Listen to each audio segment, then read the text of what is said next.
Okay. I think this works. Hello. My gosh, it's been a while since I've streamed. Okay. I'm still getting used to all the tabs and multiple windows. And, oh my goodness. Okay. Should I make myself bigger? A little bit bigger. Weep. Like that. Here's good. All right. So, I think this was kind of a highly requested follow-up to the video that I made recently. Not even recently, it's been like a month already. Of like I challenged VTubers to start getting into long-form content, right? And then I think the most common comment that I got was like, I want to start, but I don't know how. Or I gotta start from scratch and I don't know how. Or like, I'm more comfortable with short form and TikToks, so I don't know how to make my content any longer than like a minute. So I'm going to hopefully explain why and how you can easily get into YouTube long form content. Okay, hold on. If I click this, will it? It does. All right, this will probably be a YouTube VOD as well, so you can watch it in your free time. Oh my gosh, I just woke up, so my voice is really not good. Hold on, let me drink water.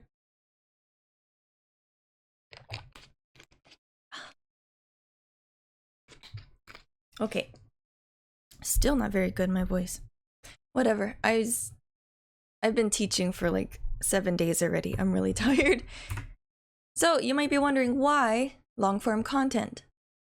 Why can't I do Twitch? You know, just stream and get a bunch of people from streams. Or why do I even have to edit any videos? Why can't I just upload my VODs like all the other VTubers have been doing? Because they tend to get views on their VODs, right? Well, the answer is no, they don't. Not unless you're already famous, you don't get views on your VODs. Then what about TikToks? I think a lot of people these days, when they give feedback of, oh, what you should do when you're a new creator, is do short form. And yeah, short form can be good, but it's like a completely different algorithm, and you're most likely not going to get the same viewers to watch your stuff.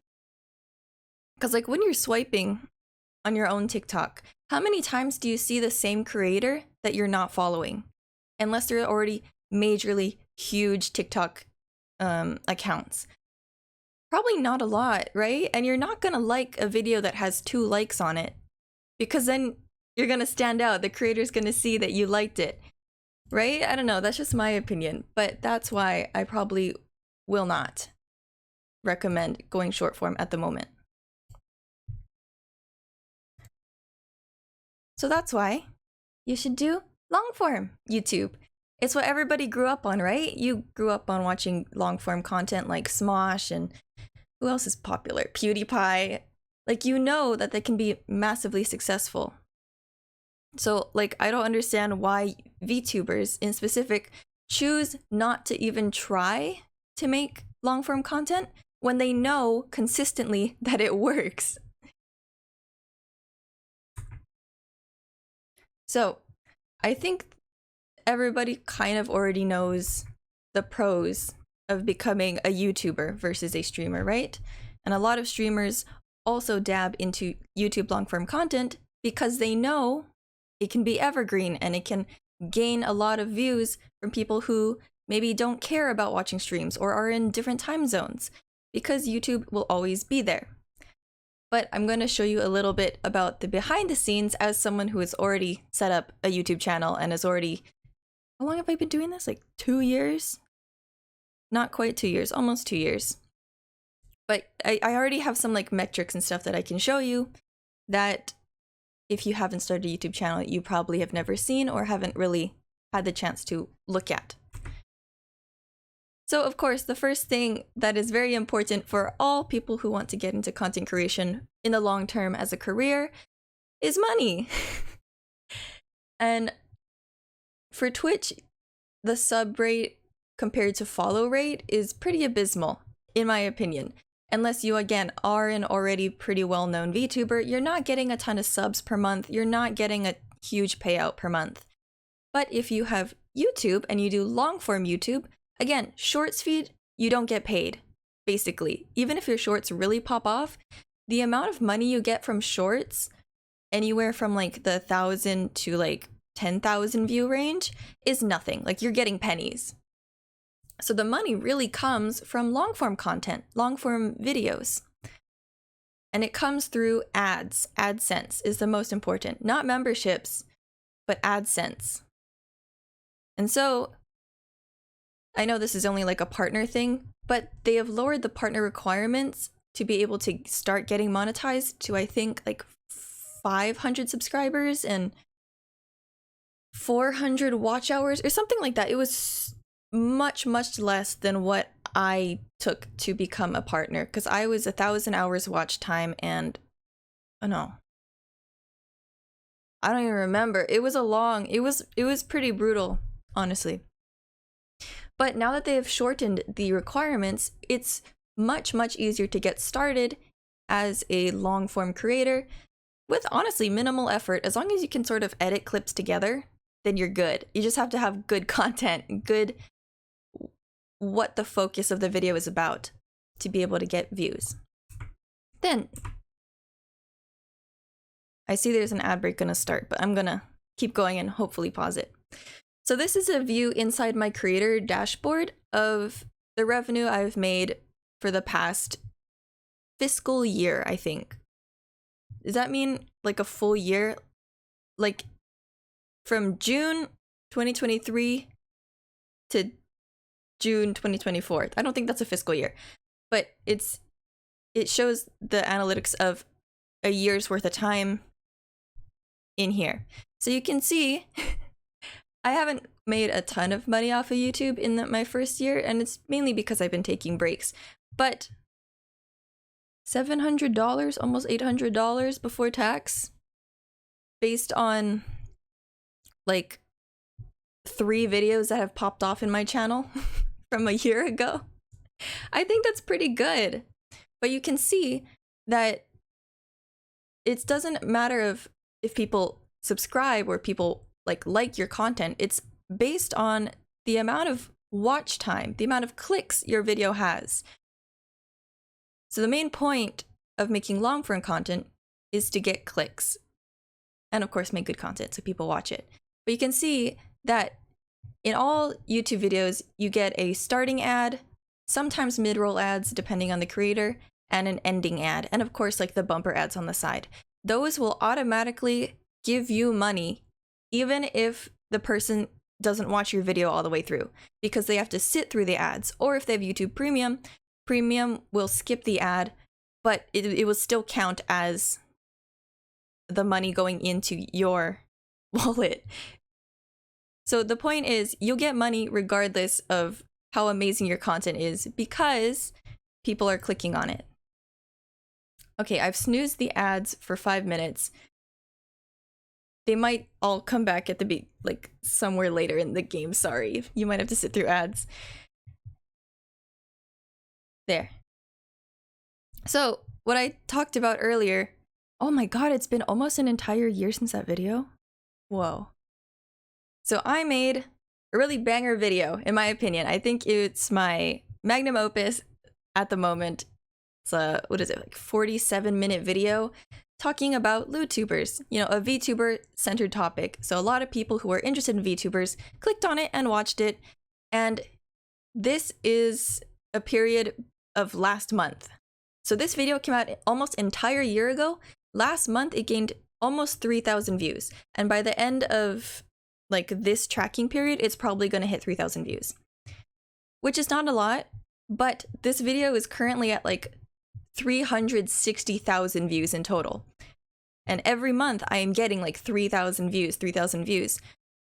And I still get paid for it. Like it's content that I don't even think about anymore, and I'm still getting paid for it, which shows the importance of evergreenness and why you should be uploading content that people want to watch over years and years and years, because you will still get like the royalty money, like free money basically from work you did a year ago, 2 years ago. So if that's not motivation enough, I don't know what is. I think personally, not putting in work and still getting money like a year later, it's pretty good.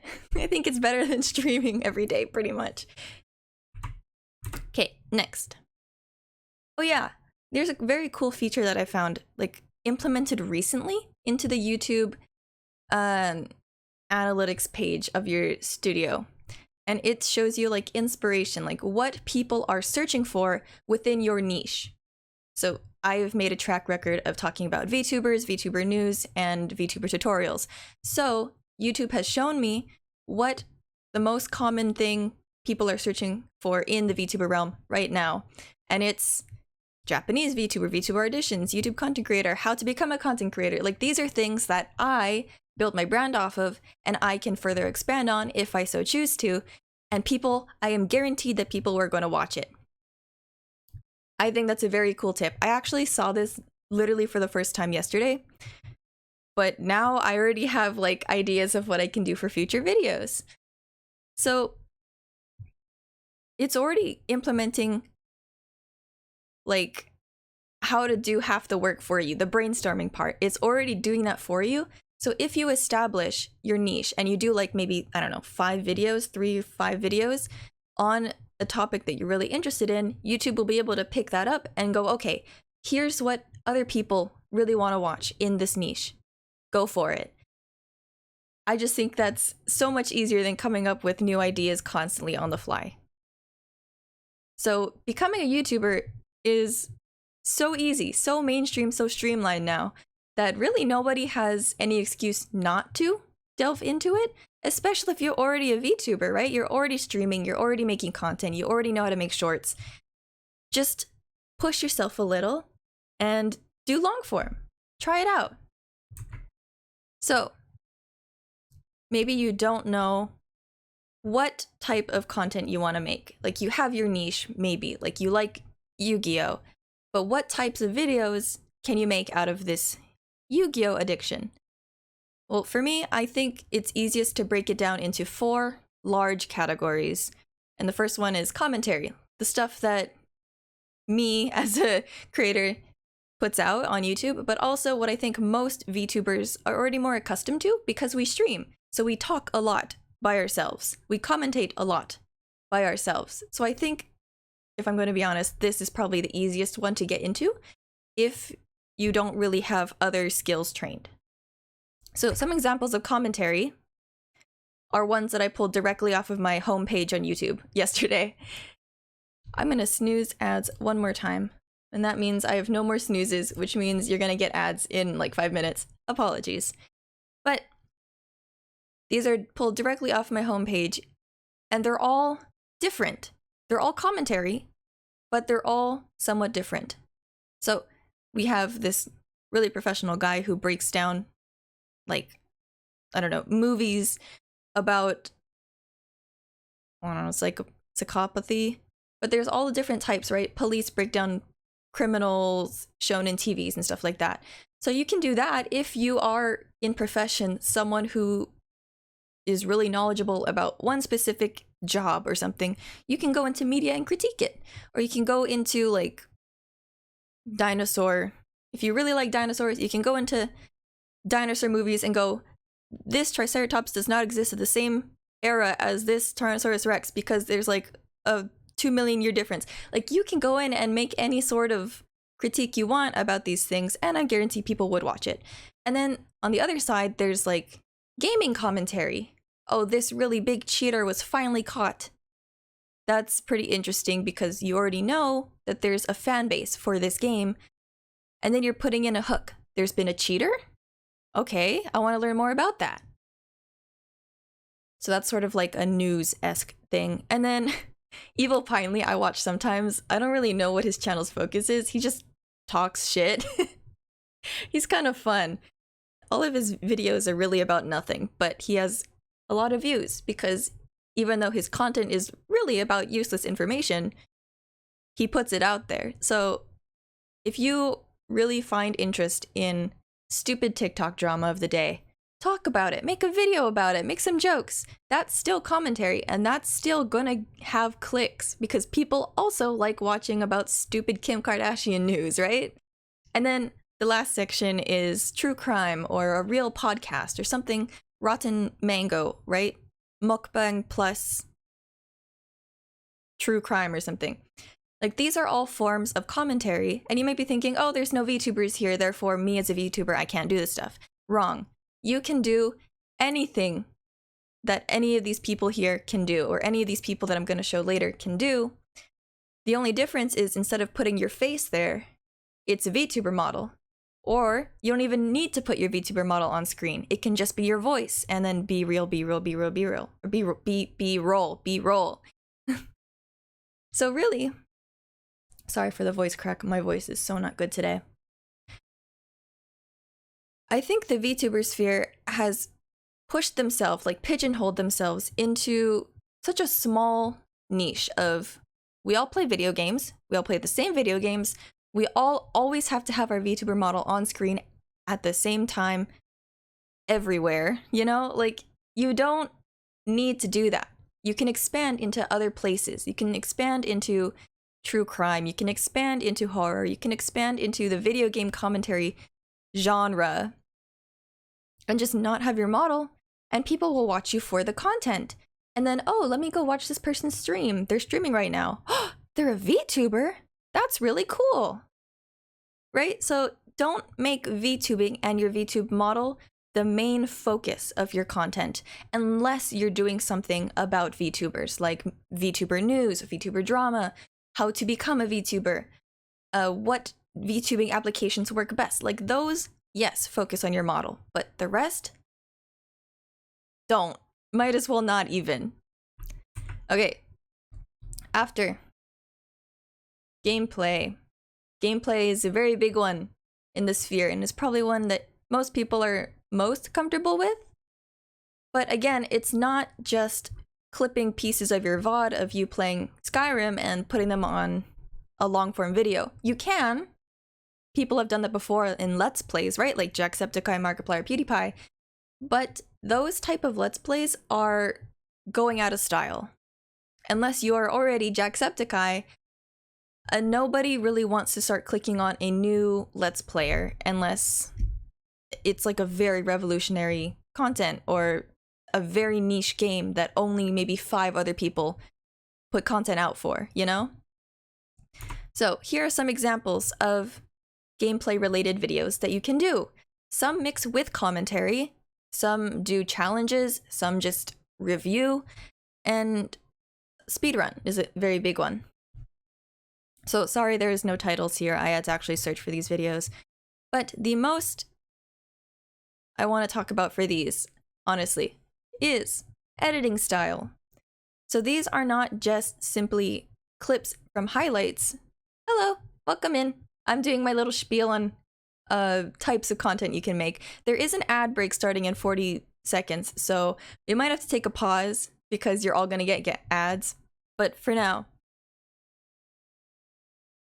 there's so much you can do with the gameplay category that is just beyond stream VOD. Okay, you know what? I'm gonna wait until the ad break hits and then we'll see what happens. Because let me take a drink of water.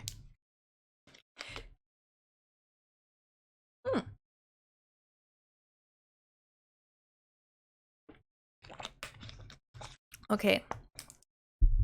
7, 6, 5, 4, 3, 2. Let me know if you guys get an ad. I hope it's just a bumper. Alright. I guess you can watch the VOD if you missed this part, but how do I start with this? So, this What's So Strange About the Forest video, as you can see, is 3 hours long. That doesn't mean it's a stream VOD. This is actually a very well put together VOD. Not VOD, well put together video about storytelling, about following the lore of this thing as the person playing it is, you know, showing the clips, going through it. And he's talking in a way that you're discovering things about the game with him. Even though this is post-production for him, he knows everything about the game. He's telling you this in real time, so you're immersed. And it's really like just going through the story. And it's not just this guy droning on about the lore and all this blah, blah, blah. It's really about, it's like watching a movie. I think this is my favorite YouTube video of all time, and it came out last year. It is so well done, and I always recommend it to people. Please watch it. It's by Soviet Womble. It is quite literally a masterpiece. It is so good. But that's like one option that you can do. You can have a story-driven video based around a game that you have played or a game that you like really want to showcase. And I'm sure you can do it with like Phasmophobia, like those types of games that don't seem to have a storyline, but you can still make a story out of it. And if I can do another example of this type of story-based driven video is like the Dream SMP. Again, I've never seen the Dream SMP, but what I know about it is it's basically people role-playing a story, and they've made scenes together with their characters and like lives in Minecraft that people are interested and pulled in for the story, not really the creator so much, but again, the creators get bonus points because they become the person's favorite character. So those are things that you can do. Role play, deep dive in lore of the game while kind of showing it happening in real time. Like those, I would highly, highly recommend. Okay, so you can also do the showcase of the cool things that you can do in a game. That's fine. I honestly don't watch those, but I know there's a lot of people who do, especially people who want to mod their game. The bottom two, one's from a speedrunner called Smallent, and one's from Ambiguous Amphibian, who just does like challenges, which is something you can do. You can make a challenge, right? How fast can I speedrun this game? Or what happens if I mod this game so everybody's level 100 as soon as you start the game? Like those types of things people like to see, especially if it's a game a lot of people have played and they already know the difficulty of. Well worth it. And I also want you to look at the timestamp. How long are these videos per category? So the gameplay can range anywhere from, again, the 3-hour story long to around 15 to half an hour. And if we go back to this one, the commentary videos, they are usually the much, much longer form, 30, 40, 50 minutes. So that's something you should also make note of. Depending on what genre and what style of content you're making, the video length will matter, because usually for commentary, it's an artist who is drawing and putting on noise in the background to listen, like a podcast. So they want longer videos so they don't always have to keep changing them. While for gameplay videos, these are much more visually immersive, so people are going to be watching. But then you can't drone on for too long, otherwise people get bored or they don't have enough time to watch it. So short, but long enough to keep like viewer attention is pretty good for this category. That's why I think VODs of gameplays don't work, because people are not going to sit through a 3-hour unedited VOD of you playing Pokemon, right? Like they want the best of the best parts shown to them easily. So the next part, challenges. So this can be both in video games and in real life. Yes, as a VTuber, you can do in real life content. There is no rule saying you cannot show your in real life body, or you cannot show your in real life face, or your hands at the very least. That is a rule made up by Hololive to protect the secrecy of their talent's identity. You, as an indie, do not have to follow those rules. If you're fine with showing your hands, go ahead. If you're fine with showing your body, go ahead. If you're fine with showing your face or the back of your head, go ahead. There is nothing stopping you except your own comfort level. So for challenges, I just pulled a bunch of different challenge types that I've found. One is from the top one, the frog, is from a travel account called Fearless and Far, which he goes to a bunch of different places around the world, and he does these kind of weird things that nobody else in like America would do, right? So he takes poison dart frog poison, and it's supposed to heal him, and it's like this wacky experience. He almost dies, and he vlogs it. So it's a type of challenge, right? You're challenging yourself. You're doing something so adventurous and fun that most people around the world will never do and don't want to do. And so they'll watch it. Of course, you don't have to be destructive, but that's something that you can definitely showcase. Where then we have like the Mr. Beast type of thing, like I challenged myself to stare at the paint dry for 20 hours straight, or I stayed in solitary confinement for 20 hours straight. Those are things that, even though they're in real life content, you can still do as a VTuber in post. So you can take a video of your face, and then in post, you can crop it out, put your VTuber model there, or like entirely green screen your VTuber in that space. It's very possible. And then we have the Sex Guns in America thing. That's a Ludwig stream that was clipped and turned into a highlights reel. Again, it's like 40 minutes long, so I don't actually consider that to be a perfect video, but it's just the style of... I don't even know what type of game it is. It's like, search Wikipedia until you get to the end goal of something. I watched his content once and I don't remember what it was. But like, that's a challenge. You can challenge a bunch of people to do these games with you, and then you can put it all together. Or what is Quackity? Quackity used to do like Minecraft or Roblox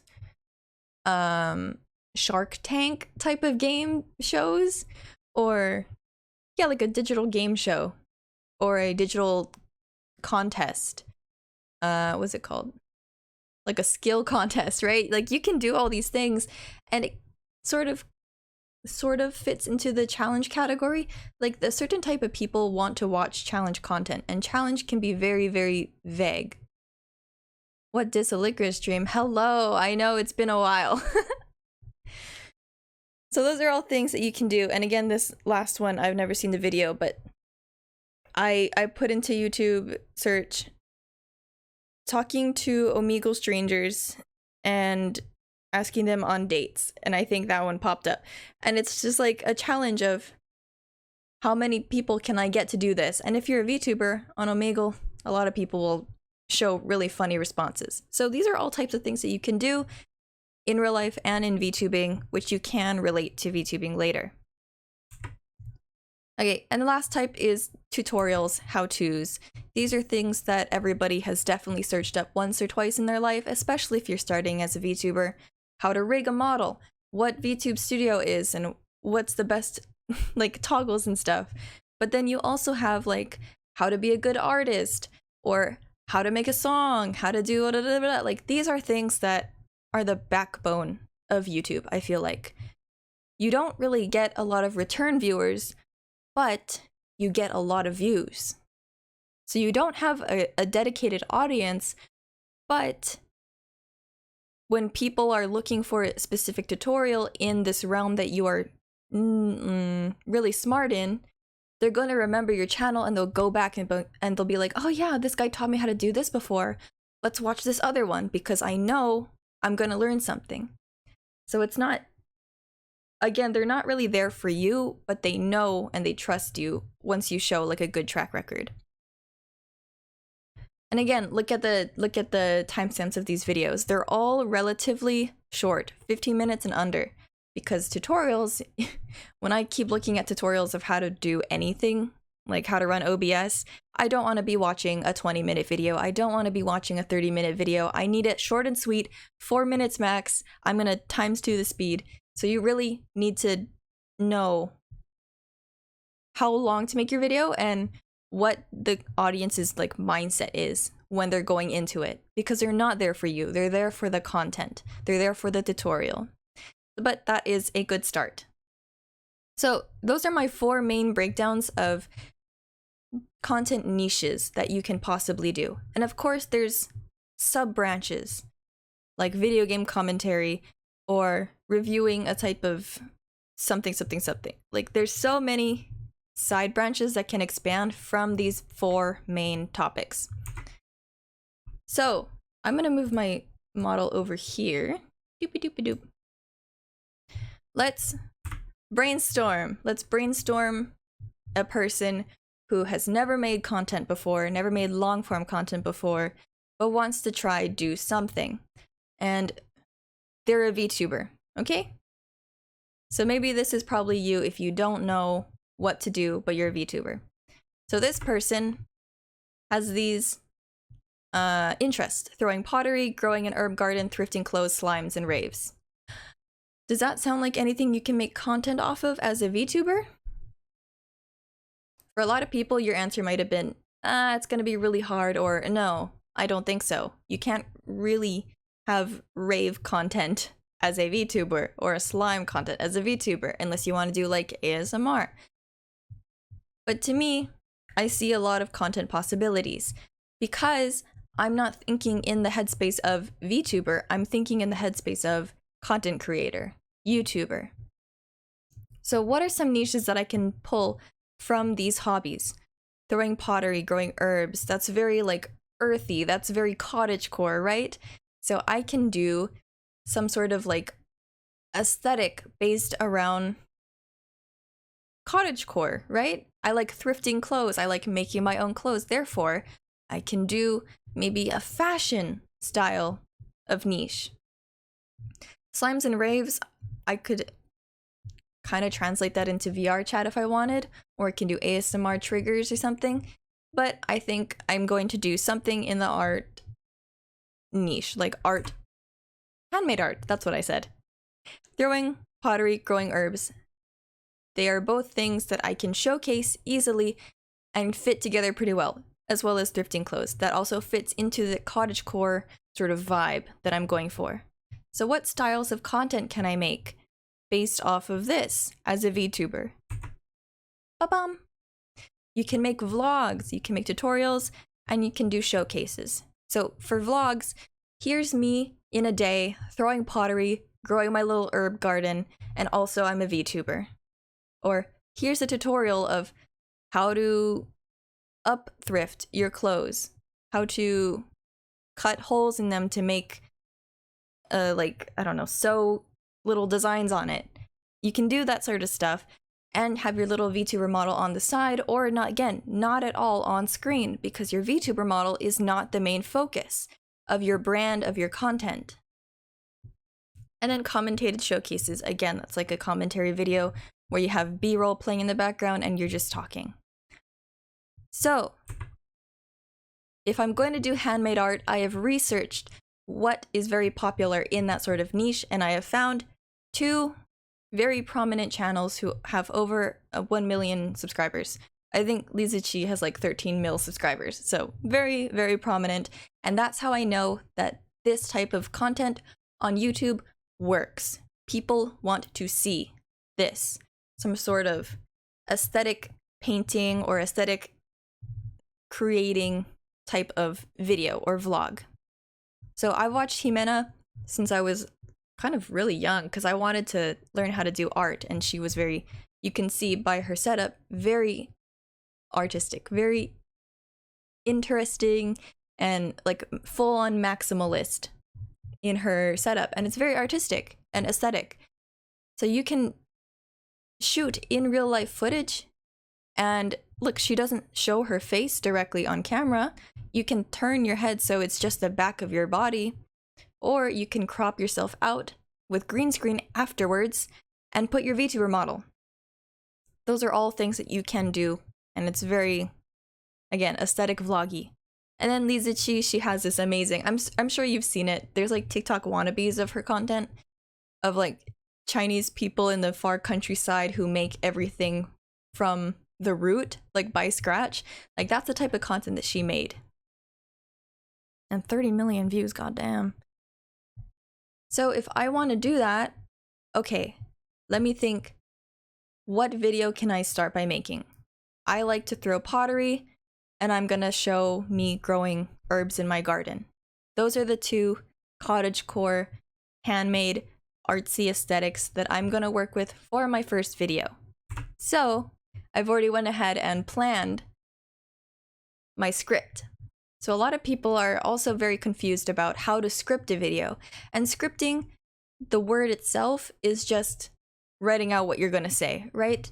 But I think scripting is also the process and brainstorming area where you directly put what types of shots do I want, what types of music do I want, what types of editing do I want. That all gets storyboarded before you even start filming your video. So you should already sort of envision what your video is going to look like at the end before you start making it.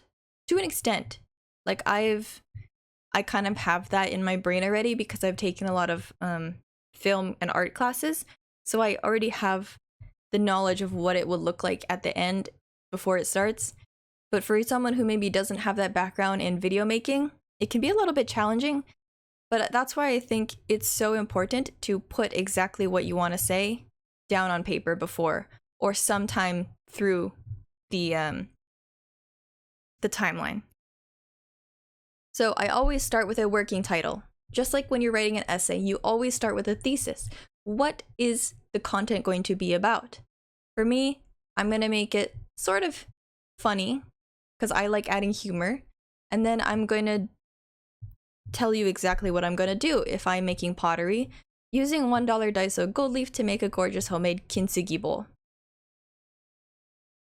That's a title. I don't know if that's going to be the end title of what I put on YouTube, but that's the type of vibe that I'm going for the rest of the video. This is how you keep continuity, because you don't want to start off with jokes all at the very start and by the end you're serious. You want to keep the same vibe for the whole video. So if you have a title, or if you have like a mood board at the start, you know what to keep for the rest of your script, what vibes to go for the rest of your script.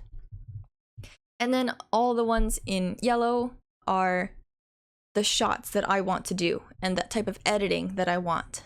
So I'm going to have an opening preview reel of clips that I probably won't use directly in the video, showcasing me making the pot or me like messing up and laughing, and then have that kind of have aesthetics with music. I'll probably put a title screen on there too, and then it will start with me in my herb garden picking up herbs like mint and stuff, all with the shots looking like I'm down low in the garden myself, so you don't have your face in the shot. Like, these are all things you can consider if you don't want to show your face, if you don't want to show your body ahead of time. Okay, and then that B-roll will start playing, and then I'm gonna say my first part, which is introducing what kintsugi is. And then it's gonna move into my house, my kitchen. I'm gonna start making breakfast with the herbs that I've just picked. Super aesthetic, super TikTokable if I want to change it up to make a short in the future. And then I'm gonna start the pottery process. So it goes like that. I know exactly when I'm gonna put clips in. I know exactly what I'm gonna say where. I'm gonna probably add music where I cue up, like in my little notes where I'm gonna put music, because it's all in my head already. So this is like my style of scripting. Obviously, depending on the niche, it's gonna look completely different. Like if we talk about some of my friends who do more day-by-day commentary of VTuber news, they're not going to be writing a big script like this because they already have like A to B direction, right? They don't really need to think too much about the structure of their video because they're just talking about news for the day. So if you're not going to do a very scripted video, you can do at least bullet points, which I think will help. But for me, personally, I always script what I'm going to say in my longer videos. Recently, as of like 2 days ago, I made a rant video that I'm currently editing, which did not have any script, and I'm listening back and I can feel that I'm trying to say something, but the words are just not connecting, and I'm not quite getting to that final hard-hitting point that I really wanted to express. And that's why I know, okay, I'm not the best at free speaking. I'm not the best at yapping until I get to a point. I need to have a condensed version all in front of me that I can read and be like, yes, okay, now I know for sure my audience is getting the point. But again, it depends on the person. So this is just an example. If you have questions about the scripting process, please let me know in the future. And also, like I've said over and over again, your model, take it out. You don't need your model on screen for everything. Especially, a lot of people think, okay, gaming, that's exactly the place I would put my model in the side corner like where I am right now. No! You don't always need your model. You don't always need your model. Repeat after me. You don't always need your model. You don't need your fancy overlays. You don't need your chat Zatsudan screen. You don't need your model. You don't need your toggles. All you want to do for now, as a new long-form YouTuber, is to get the content. Good content. And not content is just like, here's a YouTube video, but what am I putting in this video that makes it stand out, that is worth watching? Thank you, Kenny. You don't always need your model. I think everybody, that's like the number one thing I have to tell people when starting out. You spend a lot of money on it. It looks really dang cute, but you don't need it. Use it for streaming. Use it for some other things. But for your long form content, unless you're talking about VTubers, you don't need it.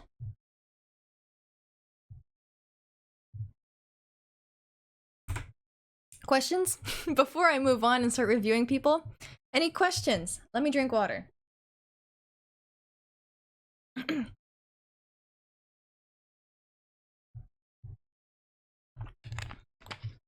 If there's no questions, then I will look into the, is mayonnaise an instrument? Is that really something you should be asking me right now? Let's see, where can I move myself? I'll move myself here. I think the rest of this video or the rest of the stream is just gonna be largely focused on my model because I have nothing visually to show. Actually, wait, let me turn. Blink. Hold on. Take that as a yes. Sure. Okay, I got 14 responses from people who want to start. It looks like the majority of people have not made long form content yet. About 3 people have. So let me do individual. I'm gonna go by submission order, by the way. Scripting writing process interesting. Okay. Okay. Let's see, what can I do? I didn't really plan this section of what I'm gonna show on screen. But I do, if they have YouTube videos, I do want to show the YouTube video. So give me 1 second as I prep that screen so I don't dox myself. Can you give me a second? Blink. See if I put it there. Okay, so this first person. Oh, I should have asked if it's okay to say their name out loud. I guess it's fine, right? So this person has not made long-form content yet. But she's interested in gaming, Zatsudan, interviews, art, education videos, and ASMR. Cool. Also, I'm not going to show the content worksheet that I'm looking at on screen because I feel like that will violate privacy. Apologies, you're just gonna get me for a while as I look through this. So she wants to try education, video essays, and ASMR. Those are very interesting. So what are some of your die-hard interests? She really likes embroidery, folklore, and literary analysis. And any brainstorming possibilities. She said, could be easy to do Filipino folklore-related videos, which I agree. You definitely could move into folklore. And it looks like there's no other... Okay, so let's focus on embroidery, Filipino folklore, and literary analysis. You might be thinking, these are very challenging topics for a VTuber to do, to make content on. And honestly, I kind of agree. These are kind of difficult, but folklore is a very popular niche. The only thing that's getting me is the niching it so far down into just Filipino folklore. There are... Okay, let me Google. Filipino folklore. I'm just going on YouTube, Filipino folklore. I might as well show it, I guess.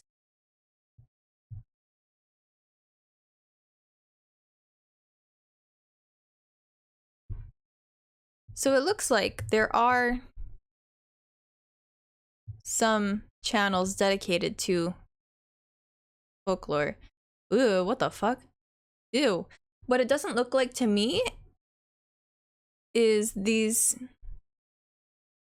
Oh, she's Filipino, so she must talk about Filipino stuff. Yeah, it looks like this is like a horror channel, not quite a Filipino folklore, like fairies type of thing.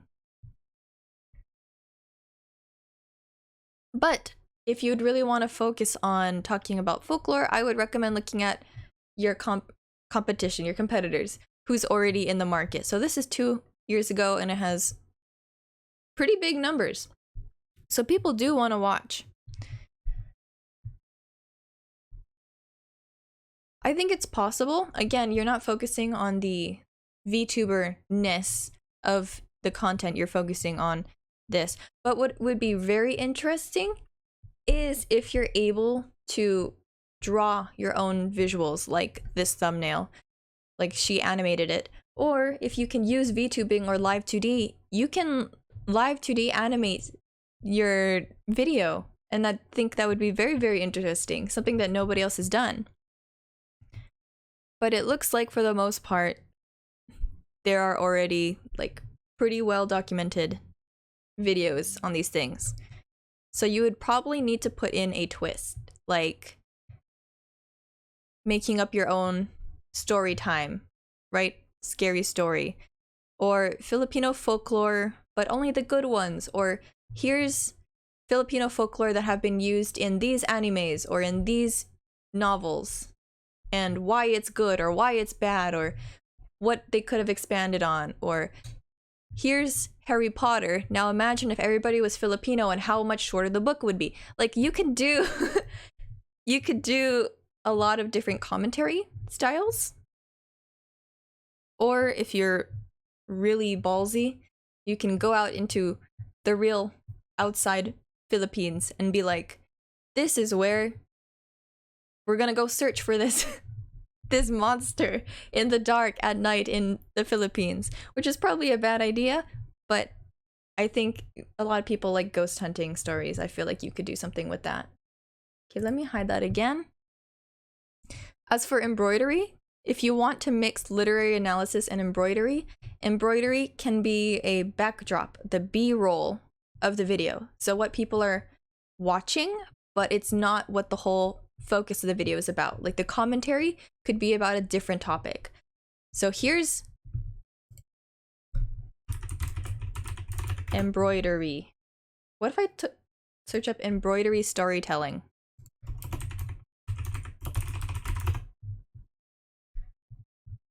No, that's a documentary. Okay. Oh, fuck, that's cool. Here, okay. So, if you really like a novel or a poem, and you have the ability to do something like this, you're not late at all. Thank you for coming in. Like, you can start embroidering this really beautiful art inspired by a movie or a scene in the book, and then you can talk about, hello, welcome in. You can talk about your favorite points and the depth of the woman looking at the yellow wallpaper poem, right? You embroider, that's sick. I wish I could do that. I like doing handsy stuff, but I've never tried.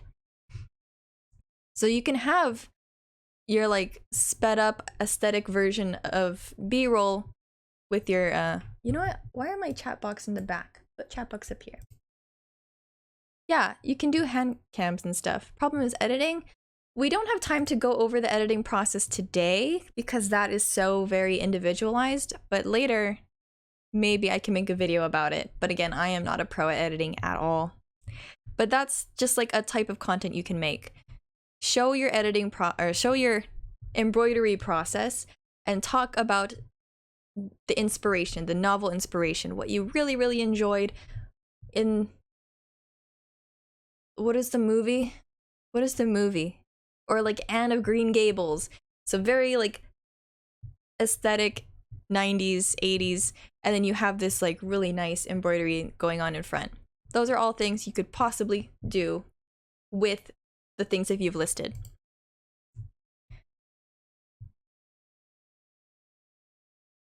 Yeah, so it looks like they want to do like the type of commentary videos where they just speak and then other people who are watching it will put it on the side as they do their other stuff.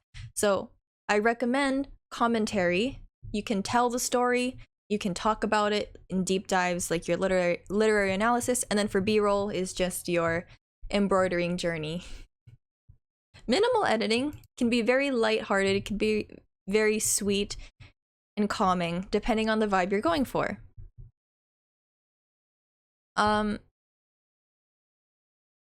hope that gives you some ideas. But we'll yeah. B-roll is like the clutch. So many people, I think there's a lot of creators who just mainly put B-roll as their main video, and then the focus of the video is on the commentary. I don't really watch them, but I think Rev says Des, Hero Hey. I hate Hero Hey, but I've seen a couple of his videos and it's entirely just him playing a game, right? And it's the same clip used over and over within the video because he didn't have enough B-roll. And it's the main topic is just him talking. That is... It's an approximation of what I'm saying this person should do as an embroidery commentary literary analysis person. But of course, you want it to be more aesthetic and fit the themes of the people watching and not, you know, video games. But okay. I hope that helps with you. Again, the main focus of your content is not the VTuber. It's about the embroidery. It's about the commentary. And if the person watching your YouTube video goes, I really like this creator, let me check out their Twitch. It's a VTuber. I like VTubers. Or what is this moving anime character? I've never seen that technology before. That's so cool. I'm gonna look more into this person when they stream. Like, that's the funnel. That's the tunnel you're supposed to get. Not attraction by VTuber model, so pretty, haha, follow me on Twitter. It's, this is really good content. This is a really good content creator. I'm interested in seeing more. Oh, they stream on Twitch? They're live right now. Let's talk to them. Let's get them to like have this dialogue of what other videos that they can do. I'm gonna share how much I loved this video, and that makes you want to do more of those videos. Like, that's the back and forth you should be having, not quite, I'm a VTuber, hey guys, by the way, I'm a VTuber, hey, did you know that I have a 3D model that I spent a lot of money on? I'm a VTuber. Like, that doesn't matter. Doesn't matter. VTubing is just the fact that you're not showing your face on screen. That's it. That's it. Okay, I'm gonna move on to the next person. I hope that helped. I hope that gives you a little bit more insight of what you can do with those.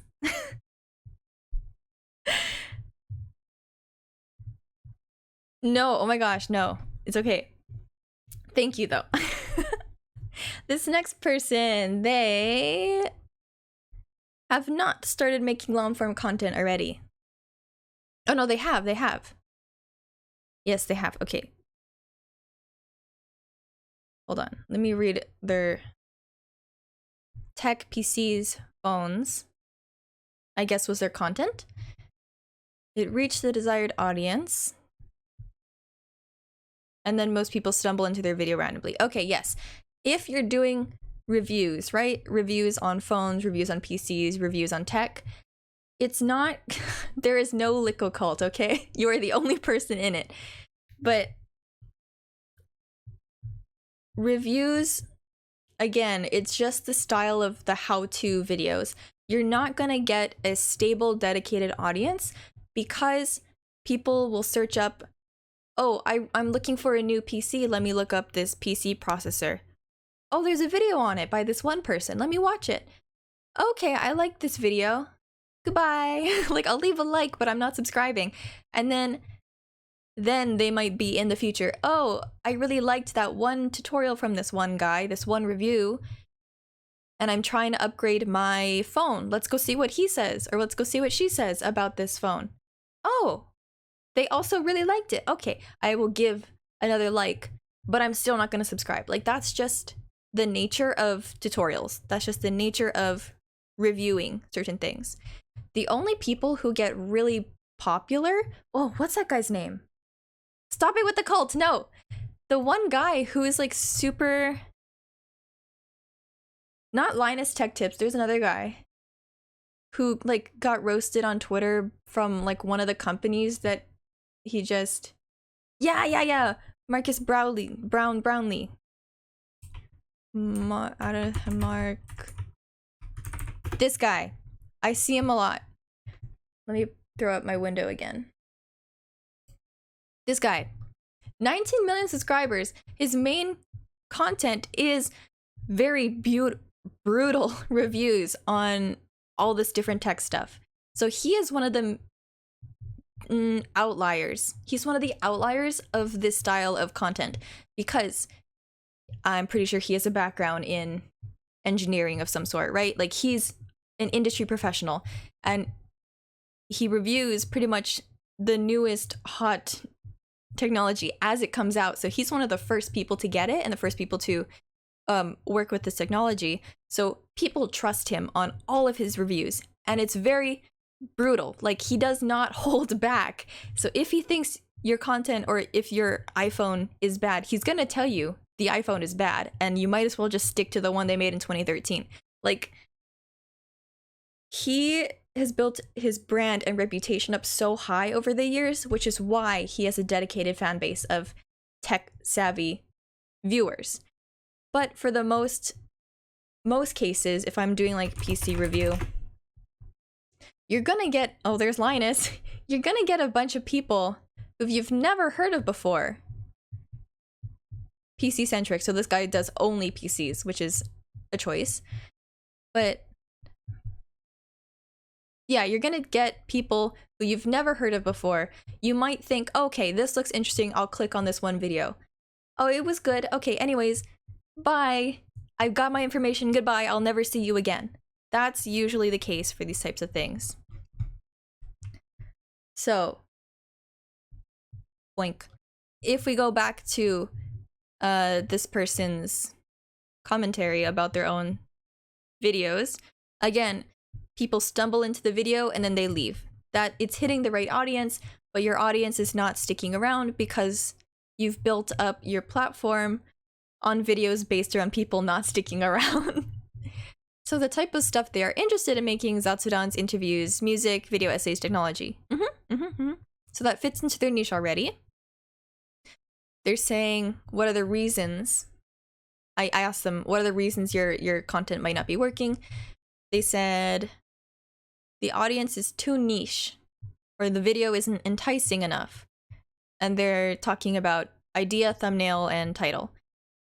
Again, from what I know based on the thing, it's not really about title or thumbnail. It's about just the style of content doesn't make people subscribe. And they're asking me a question, does the VTuber model hinder the views? Sorry, okay. And then I have asked, please link your best video and please link your newest video. And we're gonna watch a little bit of that. Give me 1 second. Okay, thank you for coming in, by the way. Like, I really appreciate it, just hanging out. Okay, let's see.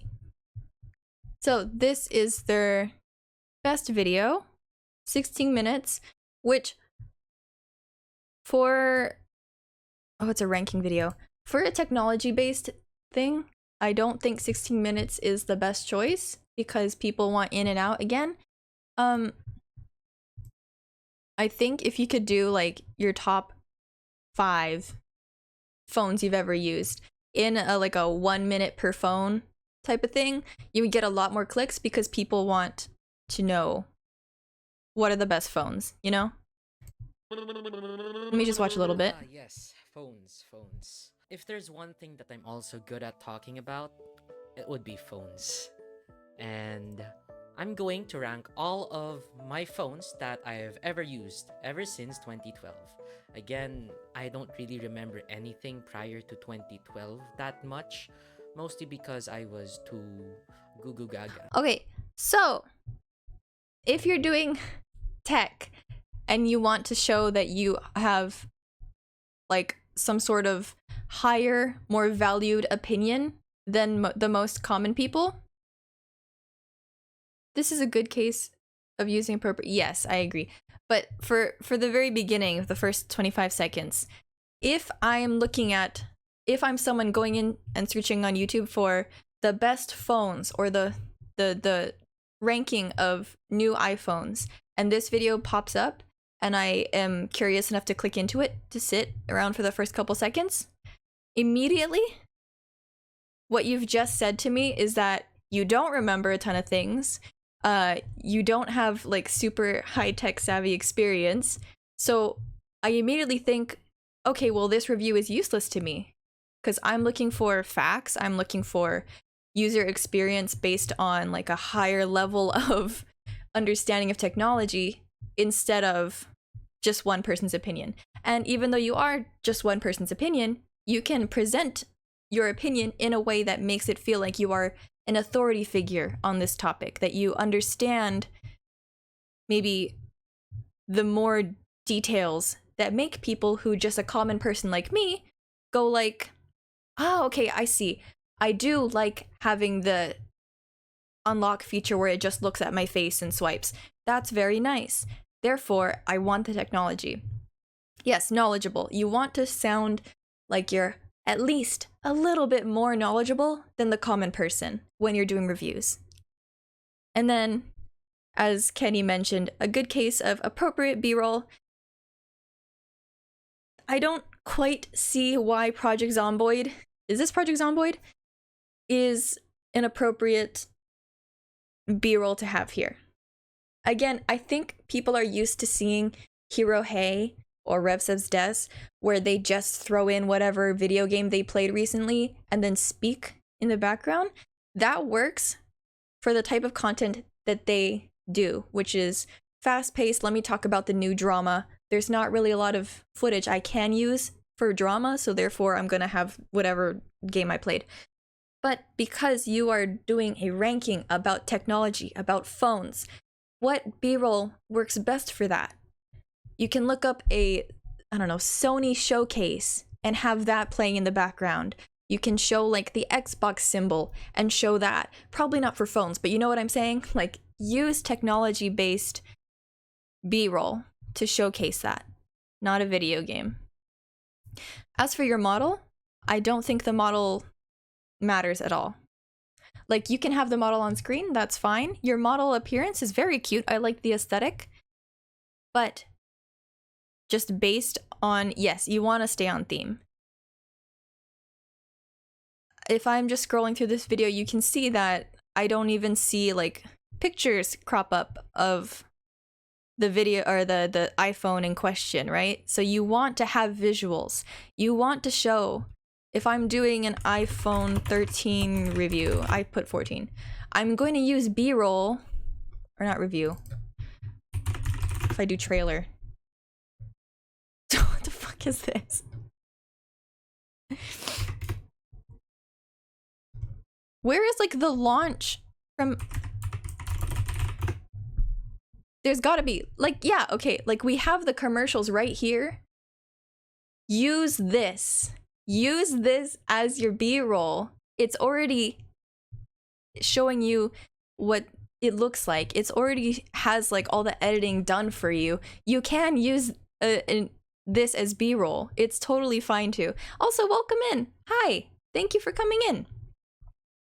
So, I recommend staying on, staying on the style of content you're focusing on rather than a video game. Okay, and if we move to their newest video. If you want to mine. Hold on. Blink. Okay, I'm sort of blocking it, but this one has more views than the other one. The other one had 200, this one has almost 600 views, which is good. You can see that you're getting a little bit of traction. Want to be mind broken, use Arch Linux. Like, that's a pretty good title. Again, it doesn't matter about what your avatar looks like. It's fine. Mind break yourself, go ahead and install Arch Linux. Cause by the time that you finish installing Arch Linux or attempted to install Arch Linux, you would have been mind broken to insanity. I understand now why a lot of femboys love to use Arch Linux. Because the entire process is just so masochistic. You have to make sure that every single thing is correct. Every single partition is correct. Every single command is correct. Which most likely isn't. And it will implode right in front of your face. Okay, yeah, as Kenny said, that was a hook. That was pretty funny, I'm not gonna lie. You said the femboy thing and I was like, wow. That's a pretty good hook. Again, the game in the back does not make sense for your video, for your style of video. Instead, show Arch Linux or put a PNG in the background or just on the side over here so people know what they're looking at or what we're talking about. I think humor's fun. I think a lot of tutorials-based stuff and reviews are very fucking boring because the person in question who's like filming it is a tech nerd that has no sense of humor. No sorry. Sorry. Did I say no apologies? I meant like no bad blood towards tech savvy boys, okay? But whenever I watch that sort of thing, it's usually just one guy droning on about X numbers that I don't understand.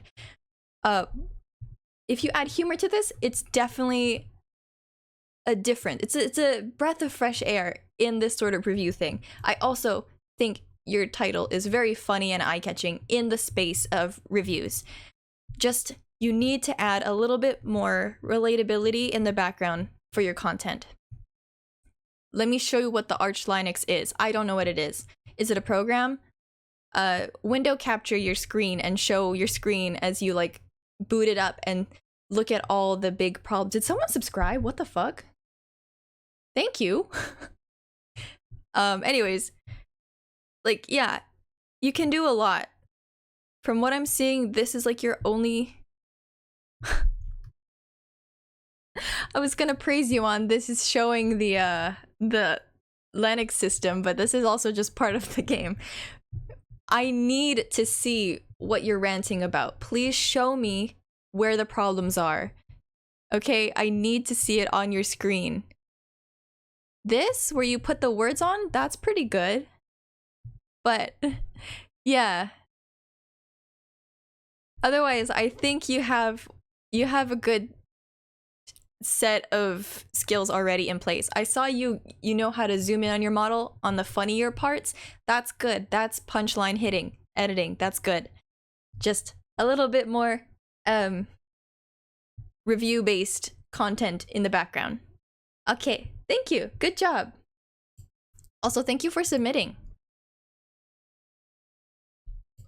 Yes. Did you have any questions for me before I moved on from you?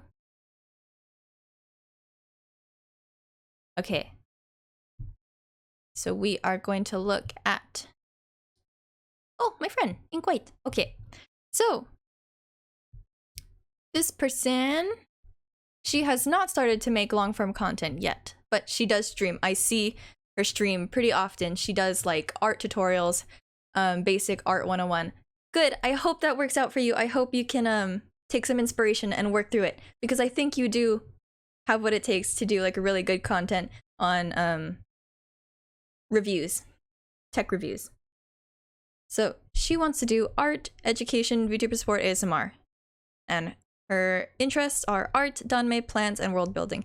Danmei is BL, Chinese BL. I also really like it. But those are pretty different things, right? You have art, you have world building, and you have danmei.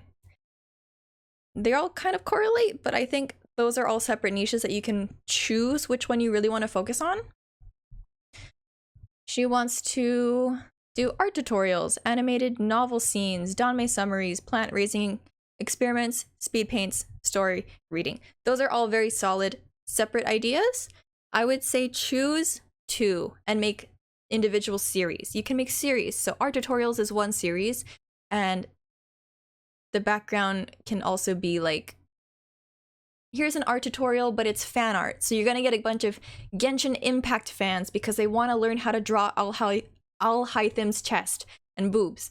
Like, that is something that you can mash two interests together. Or, yeah, here's how to draw Wei Wuxian from Modal Zishi, right? That puts Danmei together and it puts art tutorials together. And a lot of people want to draw like chibis of Wei Wuxian, I think. So that will give you a dedicated audience of people who already like the content, right? They already like the book or the show. Then you put that in another really big category of people who want to start learning how to do art. And then you get two of these really big fandoms together, and then you profit. So I think that could really work well. Art tutorial, here's how to draw a chibi, or here's how to draw a chibi from all these different directions and poses. And also, this chibi is a very famous and popular anime or danmei character. I'm raising my hands. Those are things you can do and focus on. Put two really interesting and popular things together and profit. Plant racing experiments and story reading. I feel like those two can go together as well. Plant racing experiments can be like a separate series on your channel. So you have your art series and you'll have your plant series. Again, you don't need to have the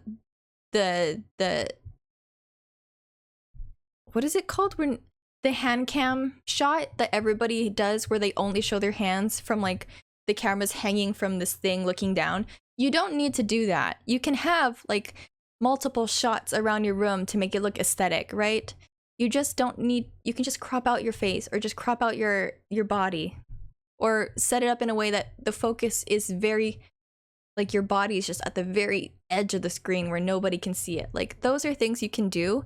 And then in post, if you want, you can add in your model. But I feel like for plants, that could be like a whole artsy aesthetic on itself where you don't even put your model on screen and you don't even mention you're a VTuber. I'm imagining very similar to like Him Reno that I showed before in my in the previous part of this VOD. You could do a lot with that, with like cottagecore or farmer core, you know, editing. So, how to attract an audience. Experiment and girl talk vibes are universally attractive. Everybody likes pretty art, reading ASMR, sleep deprived, blah, blah, blah. I agree that girl talk vibes could be something you can put on top of the B-roll of you like plant raising. But for art tutorials, you're going to want to stick a little bit more closer to this is what chiaroscuro is. And this is how you get this shape, and you know, like more of the tutorial-based language, which doesn't have a ton of fluff in it. But you can also crack jokes. I also think it's okay to crack jokes in those cases. So I asked, do you have any questions or concerns about the video making process? She asked about time management, motivation, learning resources, brand consistency. She asked, how would art, danmei, and plants fit together? I think I've already explained that to you. You can do 2 separate series on your channel, and they can both be linked together. You have your art and fandom stuff on one side, and your other thing can be about aesthetic plants, which you can also add art to. So they're separate series, but they can both coexist on your channel. When it comes to time management, I think you're asking the wrong person. I'm not gonna lie, I am not very good at time management. But it's just a matter of, do I really want to do this? Is this really my passion? Because if you have a lot of passion and you really want to get this creation out there, you will do it. In my experience, I really want to get something out there, and therefore I will do it. That's my motivation. Sometimes people have like external things, right? Like, oh, I work 9 to 5, 6 or 7 days a week, and I'm really tired at the end of the day. Like, how do I fit VTubing and editing and stuff into my schedule. And I'm gonna be honest, don't wear yourself out. You know what? I'm gonna make myself bigger for this because I'm about to say something really important. People always say on the internet, to get the algorithm to stick with you and to get consistent growth, that you need to post every day or have a very consistent posting schedule. False. False. Not true. You don't need to post every day. You don't need to post 7 or 6 times a month. You don't.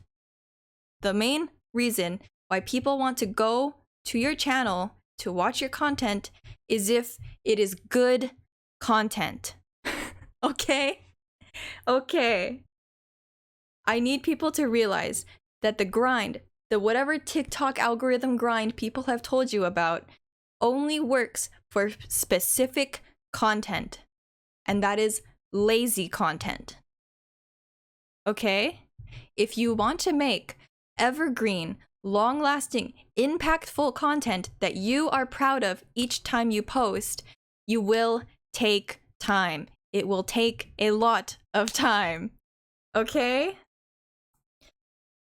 Oh, I hate that grind mindset. I hate it so much. You're going to get very, very skewed results and you're gonna burn out because it only works for very specific types of content. I'm gonna pull up an example. I'm gonna borrow your name, Static Tokyo. Static Tokyo. Don't worry, he's a friend.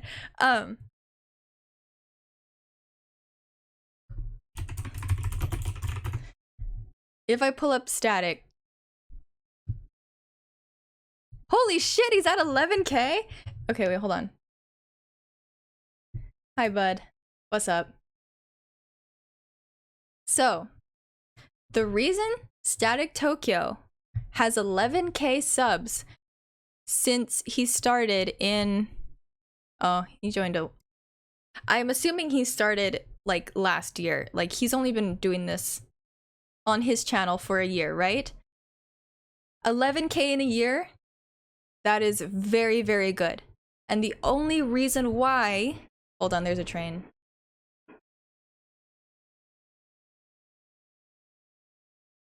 I'm not saying the only reason why, by the way. You're very charismatic and awesome, and I love your content. But one of the main reasons why he has grown so rapidly is because he built his brand off of... Look, he posts at least 3 times a week, 3 or 4 times a week. That is his brand because he is doing content about news that is currently happening. Breaking news in the VTuber industry. People like to be updated with everything happening in the VTuber Twitter community, right? But maybe they don't see everything. Maybe they don't have a Twitter. Maybe they're offline for like a week, right? And they can't dedicate their time to scrolling the Twitter timeline. So they need a place that just tells you everything, like the biggest scoops of the day. And that's what he's capitalized on. And that's one of the main reasons why he is shot up so much. Because he is consistent with telling you the new things of the day that has happened. And he gives a little bit of a bias. A lot of people say news channels and drama channels should not be biased. I think it's totally fine to be biased, and everybody is biased to a certain extent. And for some of these things, like Shizzy's situation, I think it's very important to have a bias, and especially as a Black creator, tell it like it is. There was racism.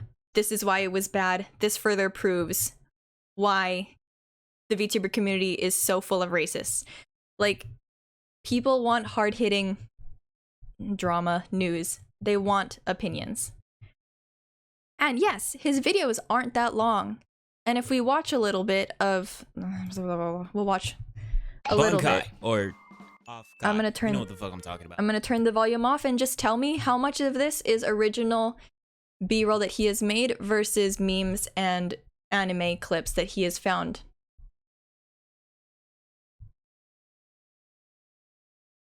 Pretty much all of it is clips that he has found.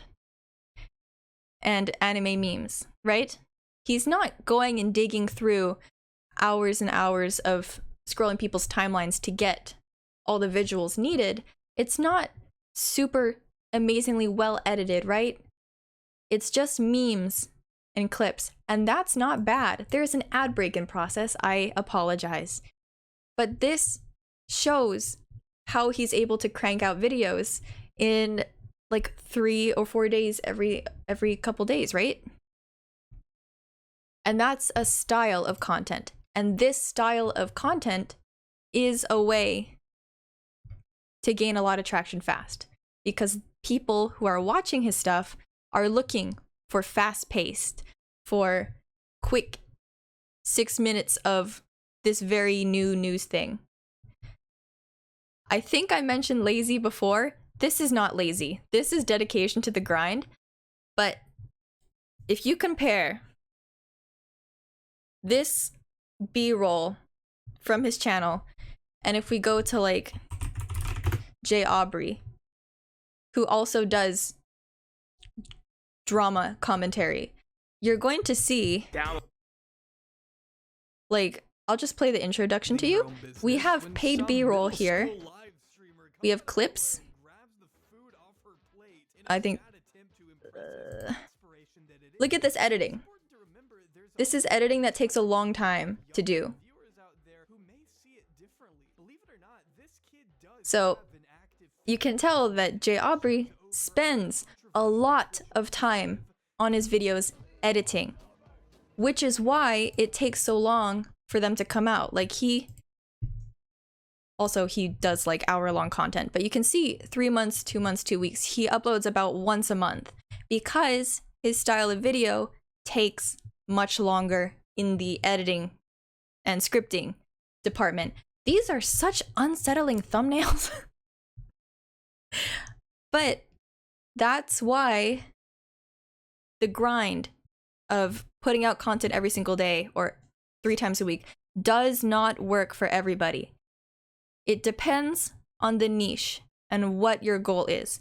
Static is fully fine to be throwing out news and anime B-roll every couple days because his topics are time sensitive. You have to get them out early because people want to know what is currently happening. But for this type is also, I say, a drama news channel. These are much later after the news has settled and everything is finished, and then he gives you an entire recap of who this person was, what was the drama, how did it end, where are they now. So it shows you the whole timeline of this person much later after the fact. And people love getting a start and a resolution in the same video. So that's why, even though this guy posts once a month, he's at 1 million subscribers. So don't think that you need to post once a week, twice a week, or multiple times a week just to stay in the algorithm. The algorithm is looking for good content because the algorithm is based on watch time, clicks and watch time, and interactions like likes and comments. If people like your content, they're going to watch. They're going to show it to other people. They're going to recommend it on Twitter and other SNS. And people are going to sit and watch. And that's why you can have 1 million views pretty much throughout the months, even though you don't upload as much. That's just an example. So take your time on making good videos. Okay. I hope that helps. I hope that was like a good wake-up call. Always quality over quantity. Always quality over quantity. Any day. Let me take a sip of water. I'm really parched.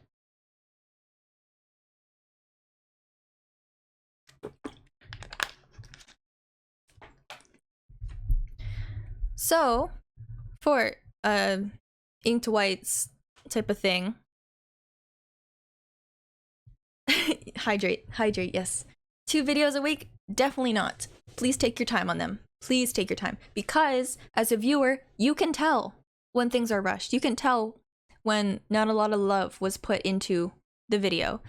And people like, it doesn't have to be high budget, but people like to see that time and effort was put into a video. Like, unless you're doing, again, news of the day, Penguin Z0 type of content where it's just him talking and saying whatever he thinks about it. Like, that is a style of content that works only for that style of content, right? Like, you cannot expect that low level of editing and care into a video for every other niche, because people are looking for love and passion in a video. Whether they consciously think about it or not, that's usually why people choose to click off of a video, right? If you can tell it's going to be a shit video, you're not going to watch. Okay, as for learning resources for editing and brand consistency, again, you can have multiple different styles of content on one channel. If you really think that they need to be different channels, make different channels. But I will warn you, if you make tons of different channels for each type of content, you're not going to find success on any of them. Because your audience is going to be so diversified, so splayed out, that they're not going to coalesce. You're going to have maybe 100 subscribers here. You're going to have 100 subscribers here. You're going to 100 subscribers here. Then you're just going to feel like, oh shit, well, I just have 100 subscribers, and not if they were all in one channel, I have 300 subscribers. And also a big issue about having so many different channels is, okay, I really want to focus on drawing, so I'm going to put content out on this drawing channel for a month. And then a month goes by and your other channel about plants has not had an upload in a month and a half. So now it's like, okay, clearly one is going to grow more because you're focusing on it, and then you're going to look at the other one that's not growing and think, oh shit, well, that's a failure. Right? So you guys who are just starting out, one channel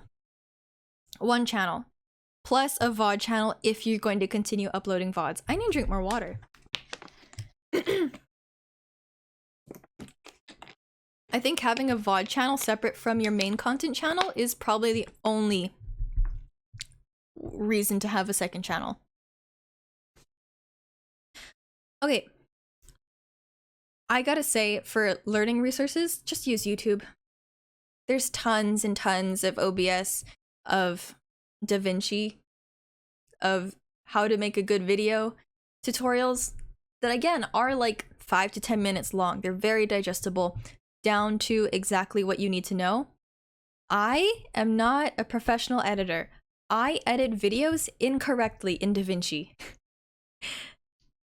So I can't say that I know best, but please take your time, do a couple researches on YouTube, download free digipacks of transitions that people have for the platform that you use.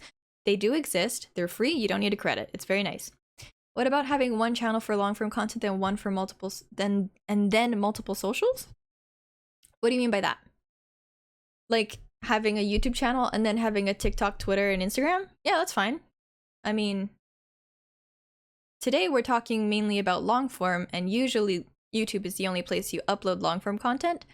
But the upside of making long form content is that everything's already edited, and then you can just throw it back into DaVinci or whatever editing platform you use and make it into a TikTok. So you already do most of the work, and then you can use that TikTok to maybe throw it into YouTube Shorts so it can get more traction, or you can throw it onto TikTok or Instagram or Facebook, and basically you've made like one video which you can then throw on 6 different social medias. I think. I hope that helps. I hope you can try and experiment with 2 different series, ain't white. Alright. Yes, and they link to the full video. That's actually how I discovered Fearless and Far, that channel that goes through and does weird shit around the world. Like, I found him through a TikTok or a YouTube short, which linked to his full-length video with the same content. Like, definitely clip your long forms and make them into short forms if you have time. Okay, next person. Flippy. Let's see. She has not made any long form videos,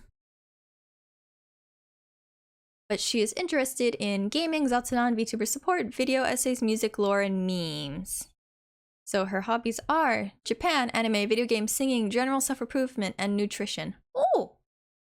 So, I think it is relatively hard to stand out in the Japan anime video games niche, because that's so oversaturated with what current VTubers are doing and just content creators in general.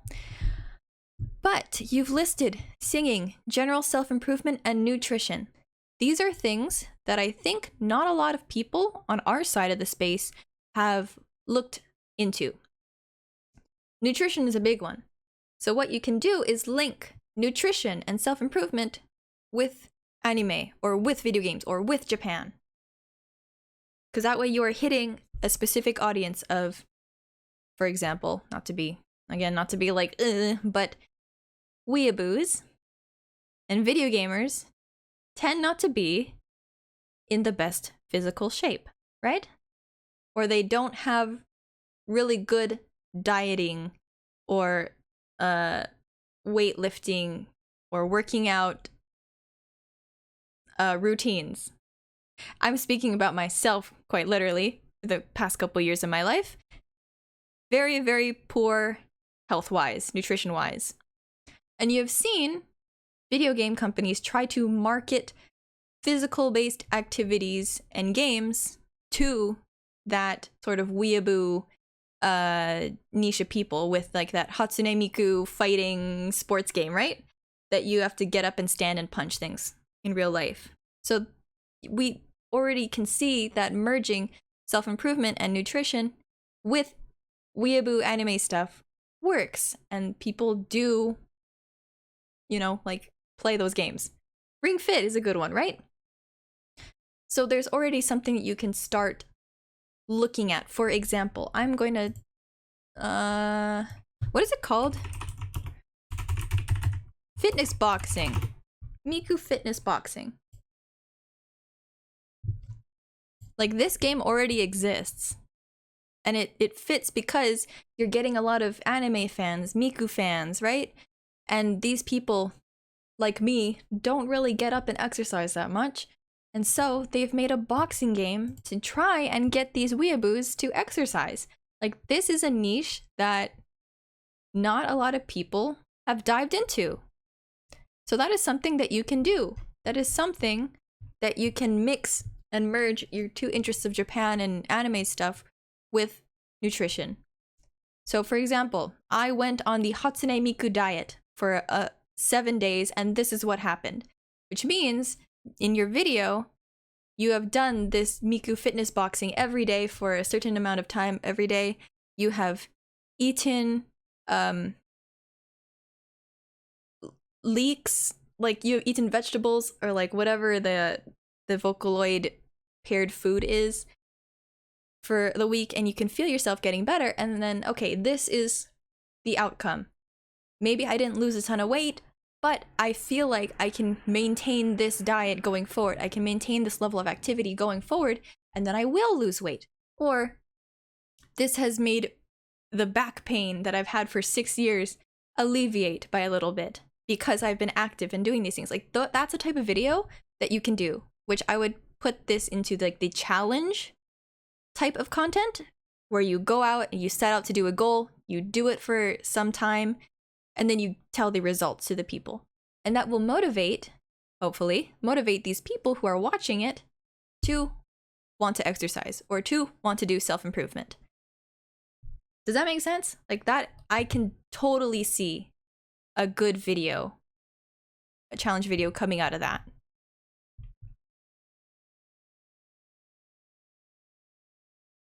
Yes, I'm scrolling the thing for I'm not seeing.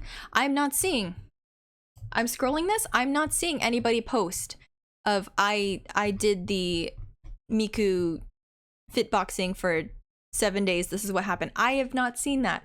This is the closest. So I've bought the Miku boxing game. He's probably just going to tell you what the features are and like his experience doing it for one play session. You have a gap in the market right here to be able to post that type of content. The 7 days challenge content, the month challenge content, the I don't know, you can even do it for like 24 hours challenge content. Like right spanking there's a gap for you. People will watch it. Hatsune Miku, people will click. This person in chat just said I'd watch that. Yeah. As for other things like general self-improvement, like oh dude, wait.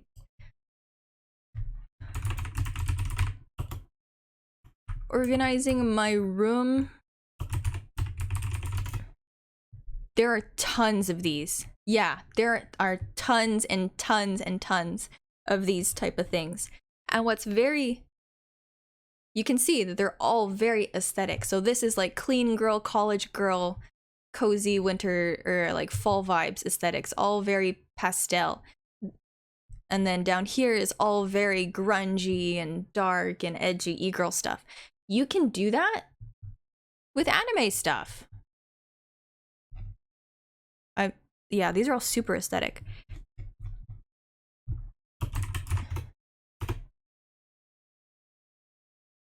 Look at, here's our some. It looks like these are shelf tours.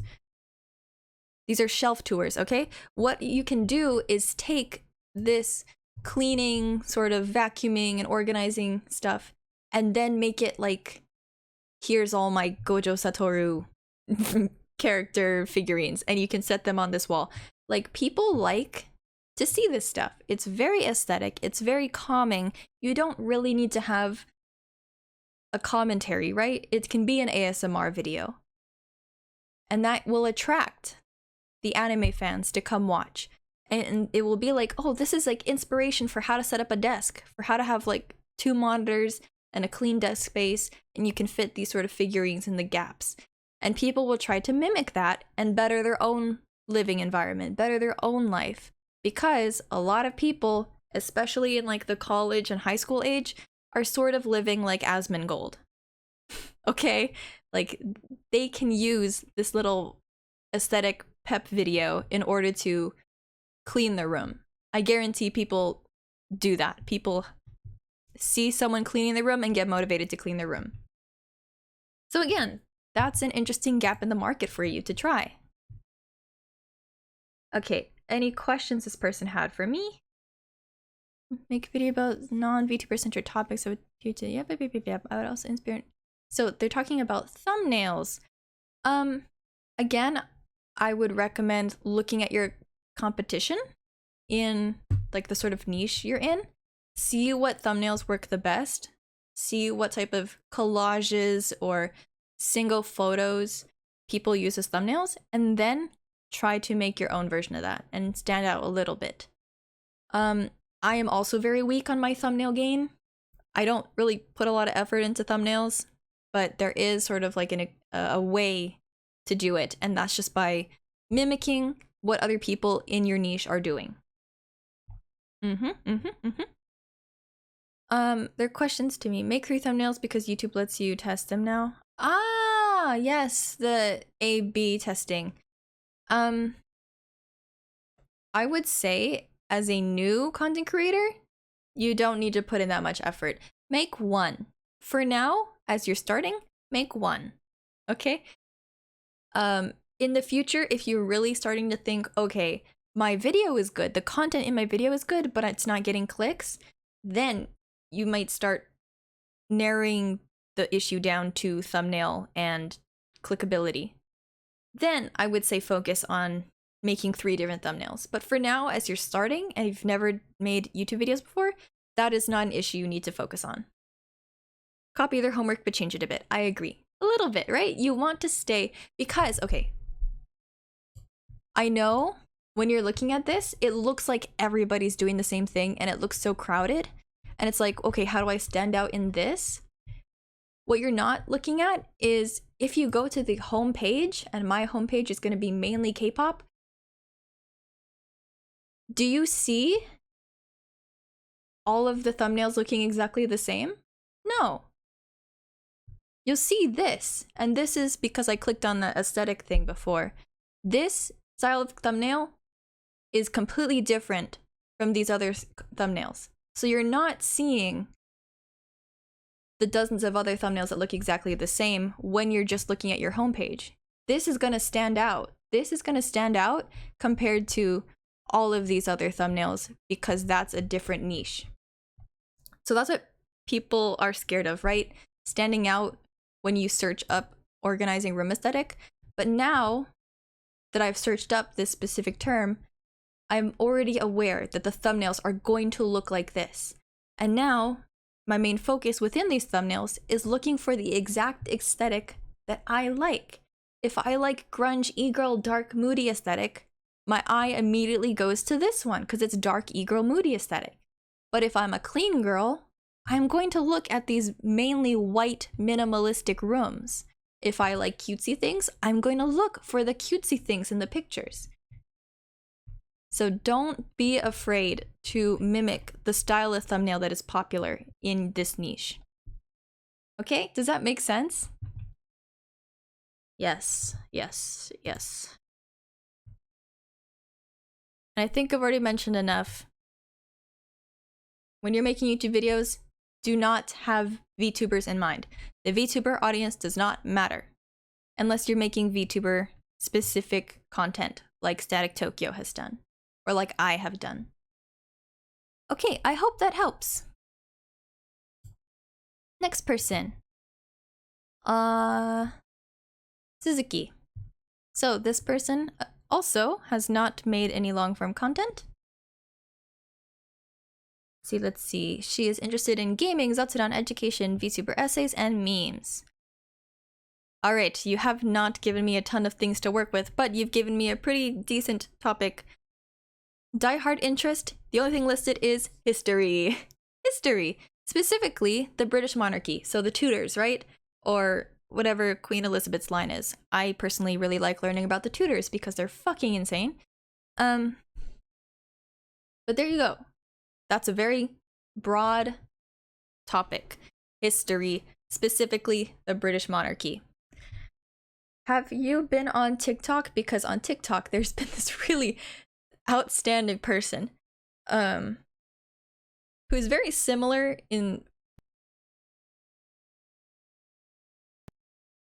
like a BBC original. It's just this one girl on TikTok who does like the gossip of I gotta find her. Oh, she's so funny. Hold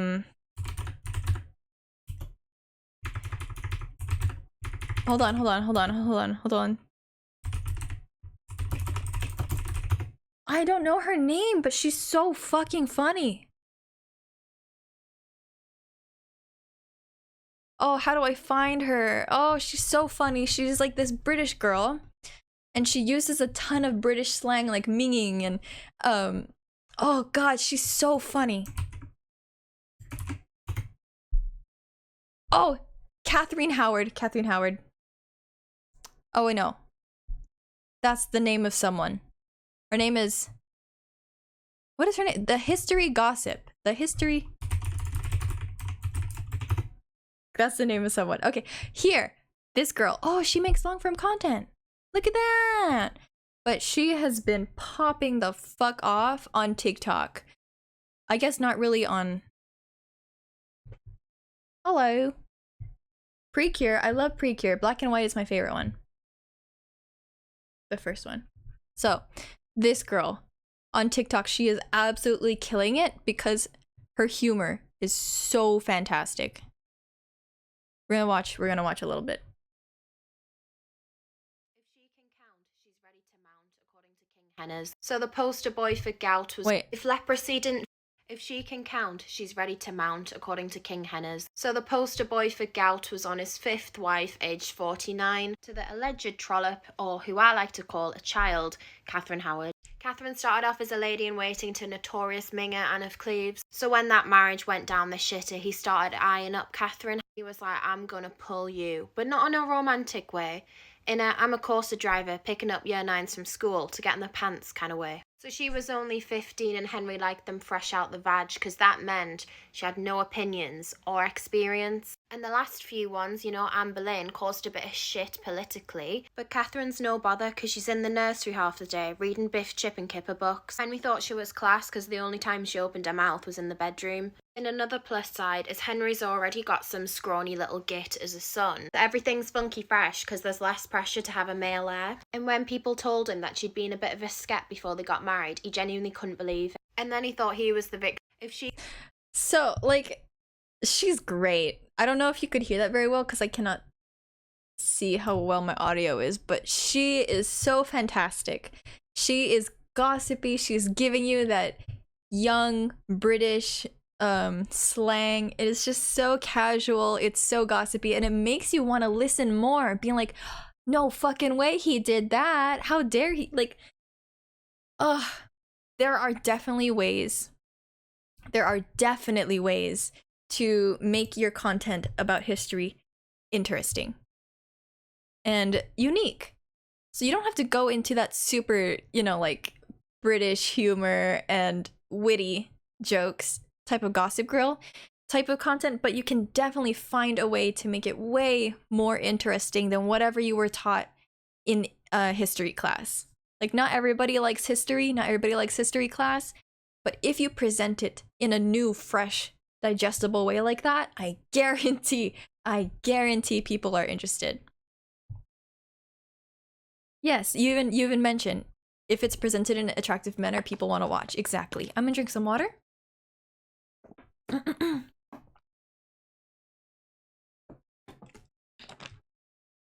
Okay. So it seems like you already kind of understand and are looking towards that type of content. So I feel like I don't need to really instruct you on anything else. The only thing is that you need to make them short and sweet. Unless you're going to do a huge deep dive, which there is another person that does a huge deep dive that I've never watched the videos of, but they keep popping up on my For You page. Oh, God.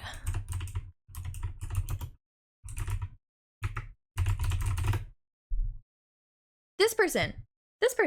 Like, the first thing I popped up, I spelled medieval wrong, and I probably spelled medicine wrong, and this person still popped up. This person.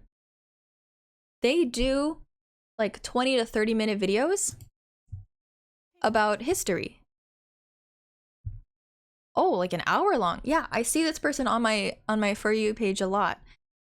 And why they get clicks from like these types of topics in history that I've never heard of before is because the way they present it. So look at what they've done with themselves in each thumbnail, in each video.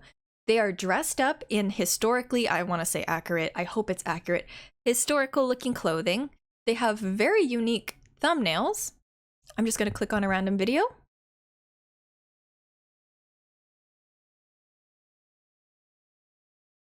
Up. Look at that! Look at that!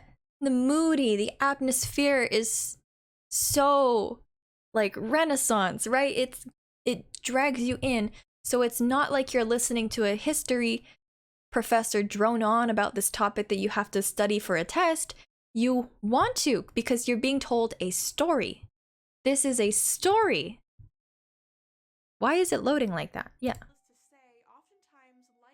Let me see the editing. Like I mentioned before with the other person, having the thing you're talking about on screen helps a ton. This person, whatever this fucking thing is, they have it, and that's not something that other people have. We want to see visuals. We want to see what we're talking about on screen. Oh, look at this. Or is this an ad read? Change of costume, change of place. That's very cool. And again, this may look super high budget, and maybe it is high budget to a sense because this person has $500,000. You can do these types of setups with what you have in your house. Or if you want to do it completely digitally as a VTuber, you can do this level of background and like mood setting very easily, with minimal money spent, I think. So, I'd imagine doing something as unique as this can help. Yeah. I'm gonna have to watch some of these videos. I think the algorithm was right in trying to interest me with some of their pop-out videos because this is right up my alley. I like learning about weird historical shit, so I give this person a watch and see if this can inspire you to do certain things with your aesthetic, with your commentating. Okay. When it comes to research, writing a script, and record, which is what this person is very interested about knowing from me, I hope my explanation earlier in the VOD of how to script kind of resonates with you. But research, again, you don't want to research because it's a force of habit because you have to study for a test. Find a topic that you either already know a lot about or something that really interests you, and then it won't feel like research when you're going out and looking about facts. So if I can give an example, I have a piece of phlegm in the back of my throat. Let me mute for a second. I need to get that shit out. Hold on. It's not coming out, but I think I moved it. When I was researching for my YouTuber video a while ago, at that time, I didn't know a shit ton about YouTubers. When I was first drafting up the idea, I just saw on Twitter that people were always making the say-so versus YouTuber drama. And I was like, okay, I feel like I can make some sort of educated video about that. So what I started by doing is I went and I interviewed an actual YouTuber. And then, after I listened to what they told me about certain topics that I had no idea even existed, then I used that as a lead and I went to those spaces and I started looking and I went, oh, I see what they meant. And then from there, you can make further connections, further analysis by yourself, your own opinion, and you can merge that into some sort of story. So you don't need to cover everything. You don't need to say, in 1565, this person did this, and then he did this, then he died. You can just say the main topics of history. So in 1600, this very huge war happened. And the reason why I'm telling you about this war is because in the future, this war has impacted this entire generation of people to think a certain way about life. And that's why they were able to do all these crazy, wacky things because of this historical context. Like, you don't need to go super duper into detail about everything. Just hit the key points. What are the key points in history that lead me to the context that I'm going to talk about my video about this one person in history? Does that make sense? So rather than academic essay research, just do it because you're interested. Just do it because it's fun. Just do it because you can pull out the best pieces and make a joke. If people really must go to you for every single detail, then in your description, provide primary sources or provide the JSTOR or provide whatever articles you were using, and they can go and finish their research. Oh my goodness, my voice. It hasn't even been 2 hours yet and it's already fading.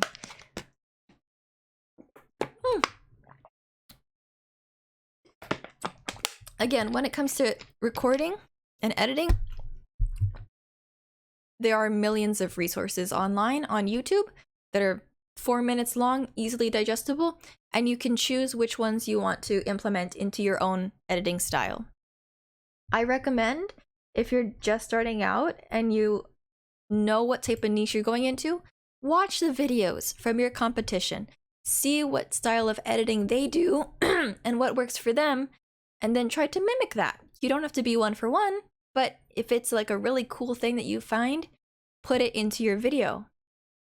Like a transition or a sound effect or a camera angle while they film themselves doing something. Like, you can put tiny little hints of other people's content to see what works and implement that into yours, and then from there you can build off of your own brand, what works for you, what you think looks good, what sounds good to you.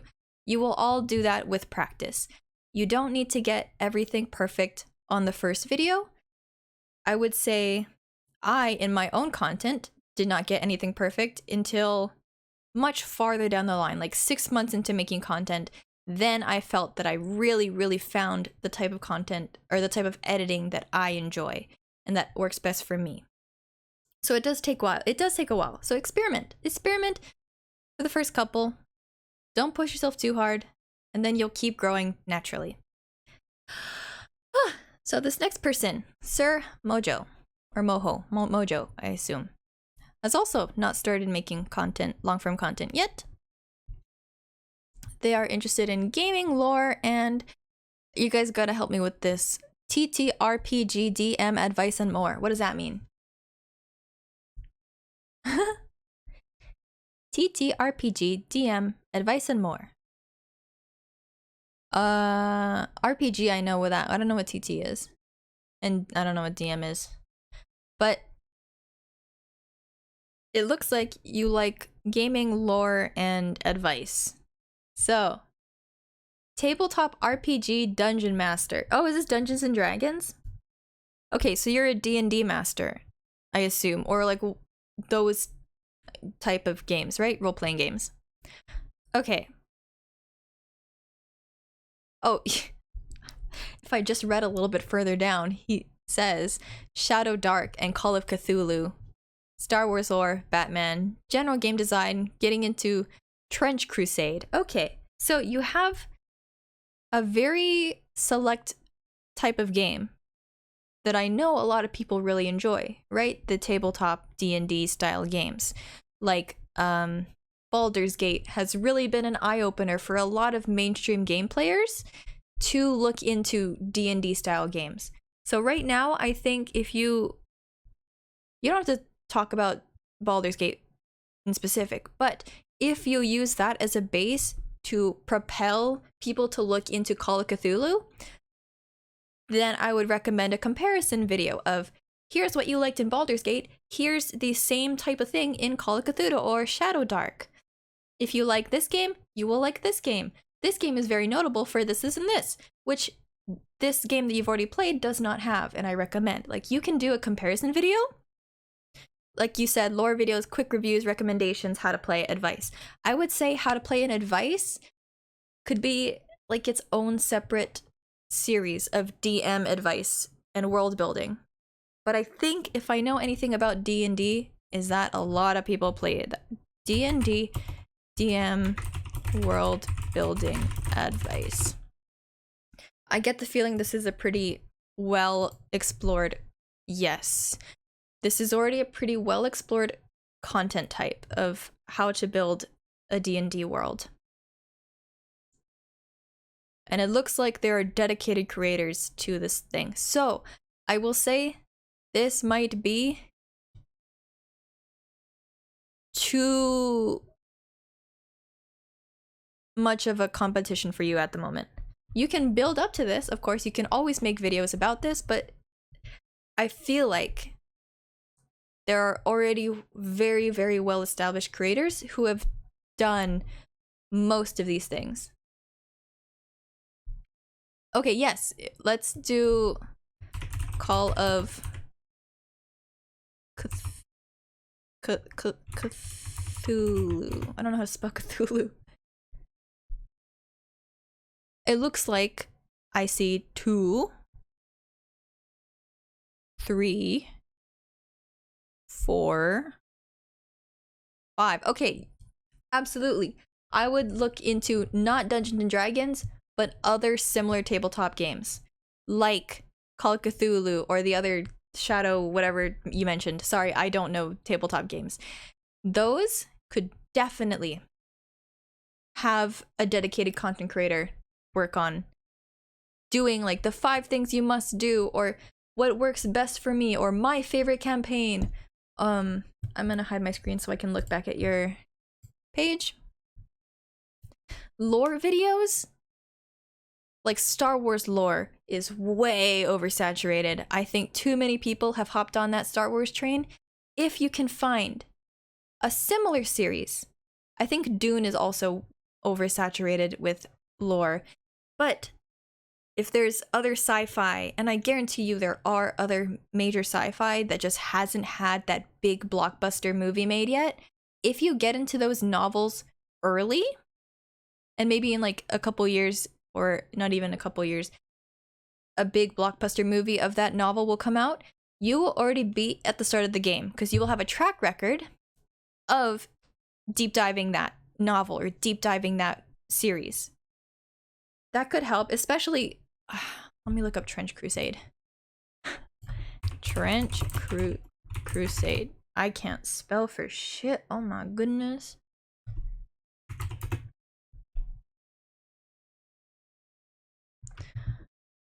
This looks like a new game. 9 days ago, 13 days ago, 3 weeks ago. I assume this is a new game.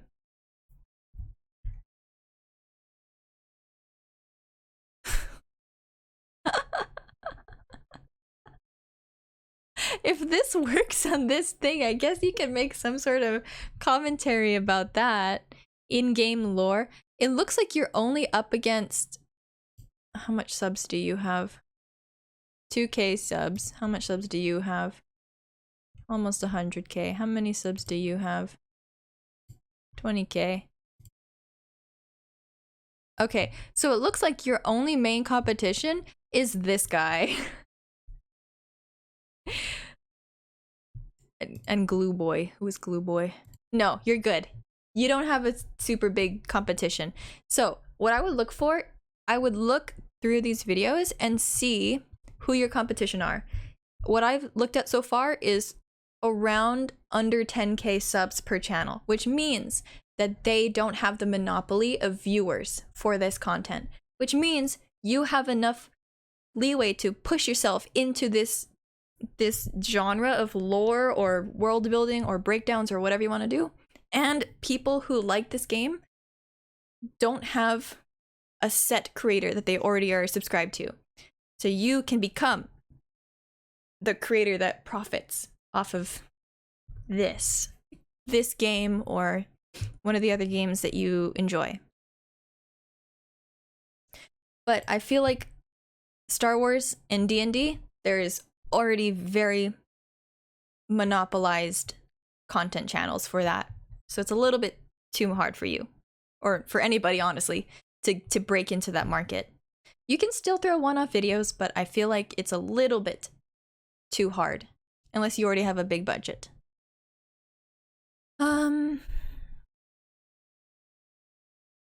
It would be similar to all the content they already watch, but with a VTuber. I'm gonna say it. Don't use your VTuber model. Your VTuber model is not a sell. Your VTuber model is not a sell.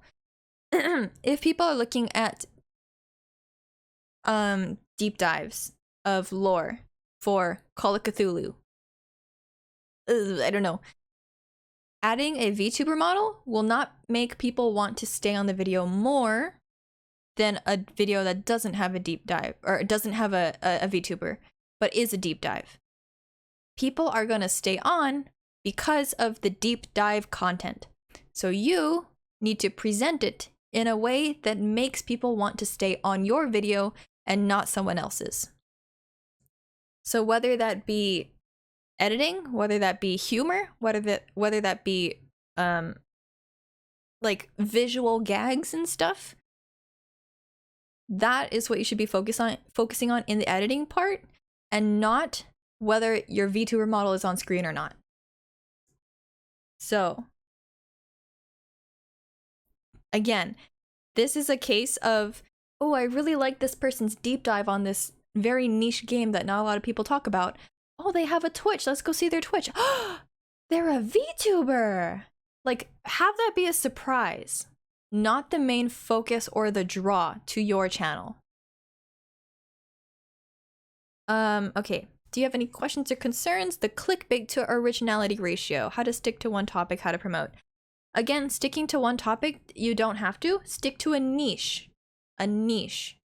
So, if you really want to solidify yourself as the RPG, tabletop RPG guy, you can do every game in the tabletop RPG genre, and not just one.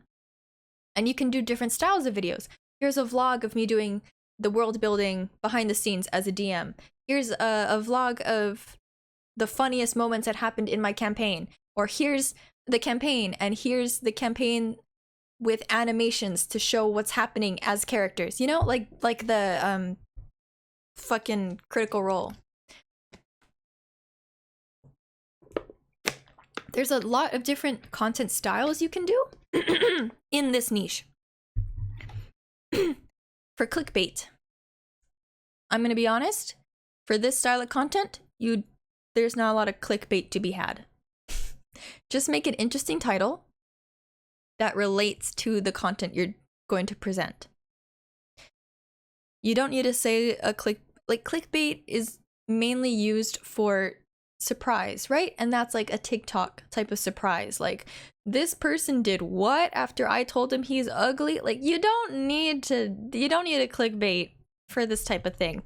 I'm gonna be honest, clickbaiting is not used correctly 90% of the time. Especially in the smaller content creator area. A lot can go wrong if you clickbait. But that doesn't mean you don't make your title interesting or your thumbnail interesting. There are ways to stand out without being clickbait.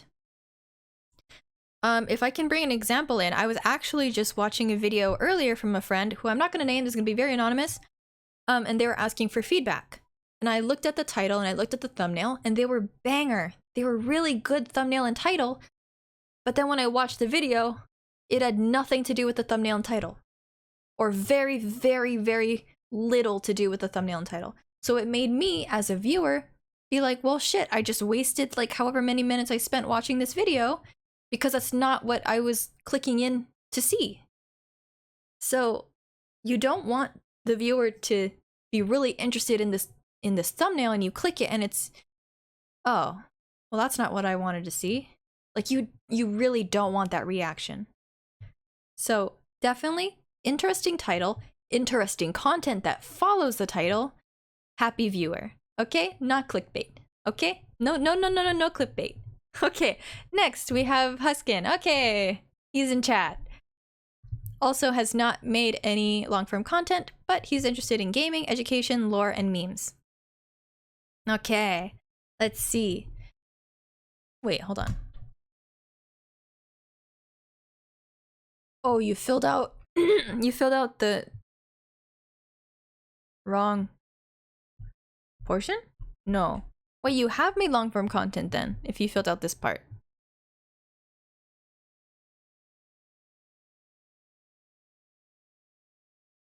Okay, hold on. So, you are interested in fighting games, arcade games, and single-player games. You might have done it. Can you tell me right now, have you made long-form content before that's not shorts, not stream highlights, and not VODs? So like the type of edited content I'm talking about? No. Okay, so you filled out the form wrong, but that's okay. That's all right. You're here in chat, so we can work with this. You want to try gaming, education, and lore and memes. That's good.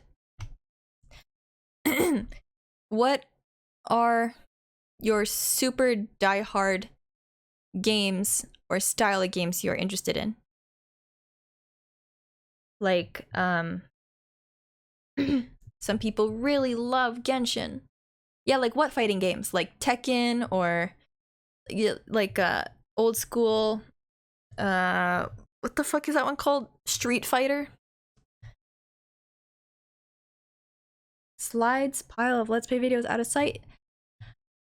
A Guilty Gear is good. Okay, Let's Play videos, again, early YouTube when gaming was just starting to take foot in YouTube, Let's Plays were all the rage. These days, do you see a lot of creators getting really popular off of Let's Plays? No. Gamers now are focusing on challenge speedruns, or challenge, I modded this game so all these things are wonky and therefore we're gonna have a funny time playing this game now. Like, that is what is getting people popular as a gamer focused person. Let's Plays where all you're doing is screen recording yourself playing with minimal commentary and you're just reacting to the things you're seeing for the first time, like what most streamers are doing currently with like a new game like Wuthering Waves. It gets tired because now there are 700 people who have all played the first chapter of Wuthering Waves for the first time because it's a new game, and they have put their reactions online. What makes people want to watch yours compared to this person, compared to that person, compared to this person that has 7,000 subs? Or compared to this person that has 1 million subs? People are not going to click. I guarantee you, people will not click. Or very, very few. Or you will not get traction. Even if you are very funny. Even if you have good content. Because it's just so overwhelmed with the sheer amount of other people also posting that same style. So I recommend challenges. I recommend doing something different. And I recommend having a very unique editing style. You do trash? If that's what you want to stick to, buddy, go ahead. I mean,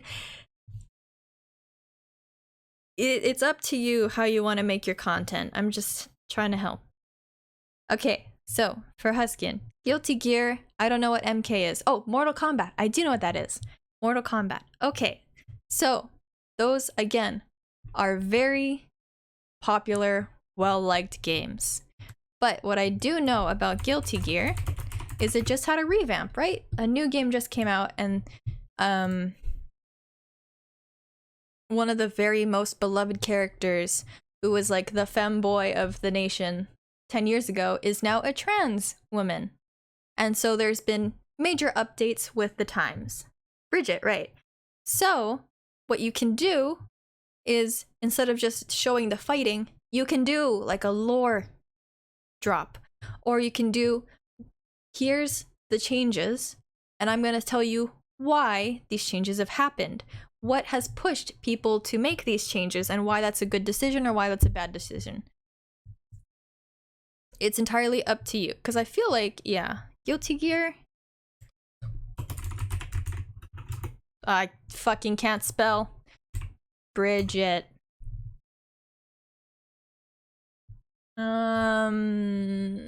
Recently uploaded? Okay, so yeah, this guy, he does high ranked level gameplay. I guarantee you'll get some views because people want to watch experts and really good players play it so they can see the best ways to play a character. But again, this is like a how-to video. You are not going to get an audience there for you who will constantly go back to you. But they're going to look for how to play Bridget really well, how to play Slayer really well, and they'll watch and they'll go, oh, okay, I can do that. Okay, goodbye. Goodbye. I'm not subscribing. So I feel like if you want to do that style of gameplay, do it.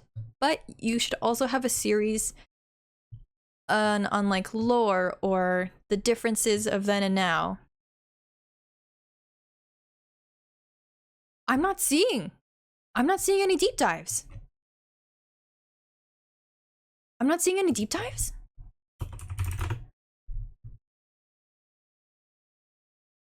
Okay, yeah, this is a pretty good one, right? Because this talks about her as being the cultural icon back then as a twink, right? But now she's trans. Better than the original Bridget? Like, these are things that it looks like to me aren't super popular or have not been looked into much. There's a gap for you.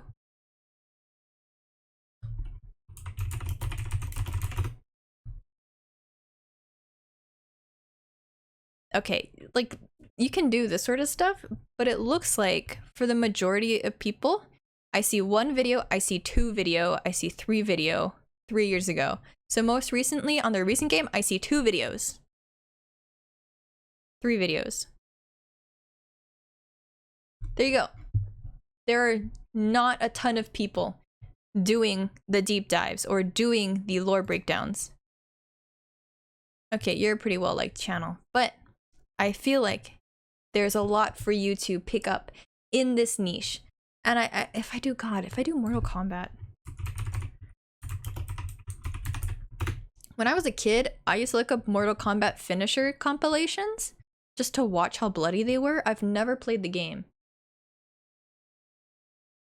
Okay, so this is a review, everything you need to know before you buy it. If you look, this is also an hour-long video.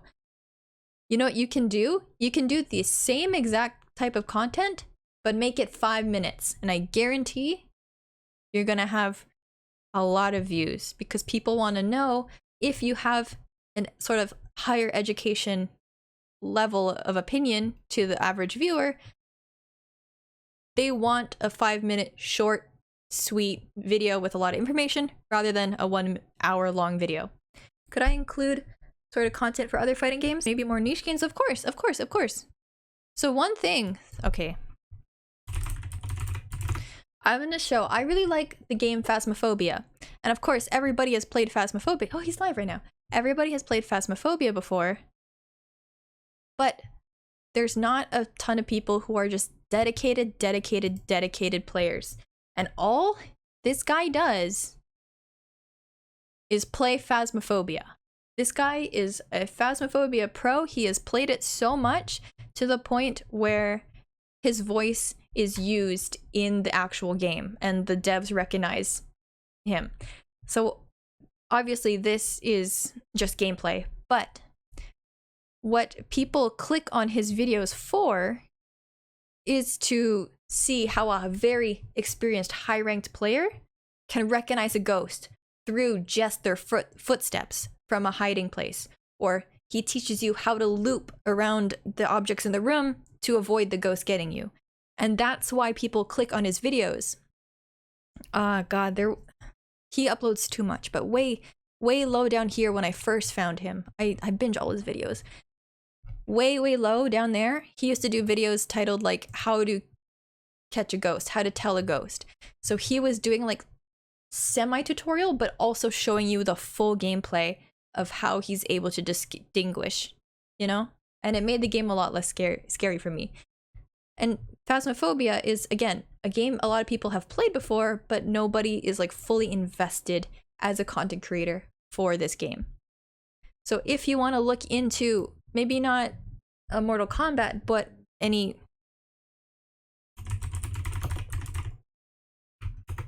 I'm not gonna get it, am I? No. But if you want to really focus on the side-scrolling fighting games, yeah, you can definitely hone in on one that you really like that is not as big as Mortal Kombat, and you will get, again, you're not going to get a ton of people, but this is a good amount. This is 121,000 people all coming to him because we know he's a high-level Phasmophobia only player, and he will tell us how to find the ghost. Okay. So that would be like on the more gameplay aspect, but I highly recommend challenges. I highly recommend lore commentary videos on that sort of thing. Especially because we just saw there's a pretty big gap in the market for Guilty Gear. Any specific concerns? It was keeping a schedule.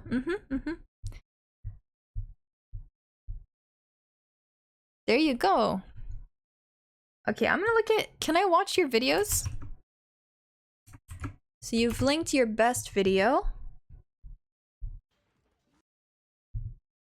Turn this on. Okay, so this was your, you said your best video. 6 minutes or almost 7 minutes. The thing that immediately surprised me was that there's no editing. It's just a clip. Oh, there's an ad break. Apologies.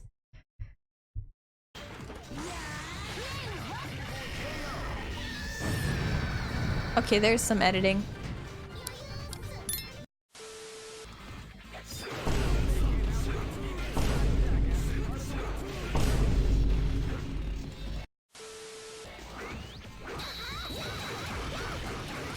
Okay, you're doing some editing, like meme style editing. Oh, thank you for subscribing. I'm sorry about the ads. I apologize about the ads. If you missed it, there's meme editing like this, but for the most part, it's... Let's see if we can get things started while people start coming in. I should probably be practicing with characters I already know, rather than trying to experiment with new ones. So I'm assuming this is a just by going through the arcade stream line. clip? Stream VOD? That works, right? Hibiki, but I just really like her moveset. I like the big buttons. They're a little hard to beat Nakaruru. Especially because I'm just a ratio 1 character. Okay, stream highlights. Okay. Because it's a stream highlight, your model's here. I would say in future videos, no model. No model. The model doesn't add anything to the content. Because right now, all it's doing is acting as a watermark. So people can't just steal your clips, because then they'll have you there and they know that's you. Right now, it's acting as a watermark rather than adding adding any flavor, any bonus to the video itself. Hi, welcome in. We're reviewing people's content. Otherwise, this is fine. I would say, since it looks like you know how to edit, like memes, which is good, I would say look into sound effects. I feel, okay. This part happening, this like and subscribe thing happening within like the first 5 seconds of the video is very counterproductive because people haven't seen the video yet to know why they want to subscribe to you.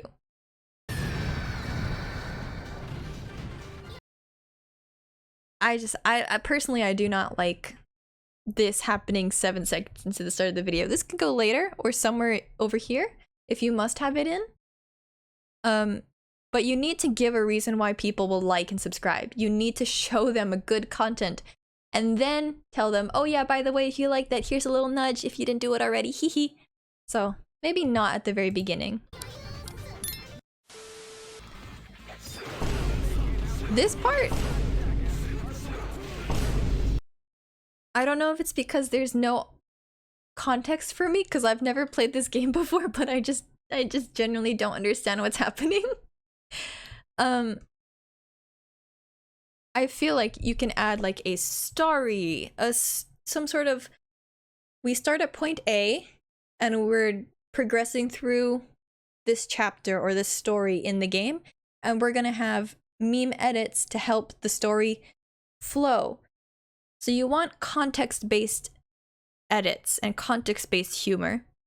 So yeah, and having no rhyme or reason, it could be funny to you, it could be funny to people in the know, but to the general audience, it makes no sense to me. I don't see the humor in it because it makes no sense. I don't have the context for why it would be funny.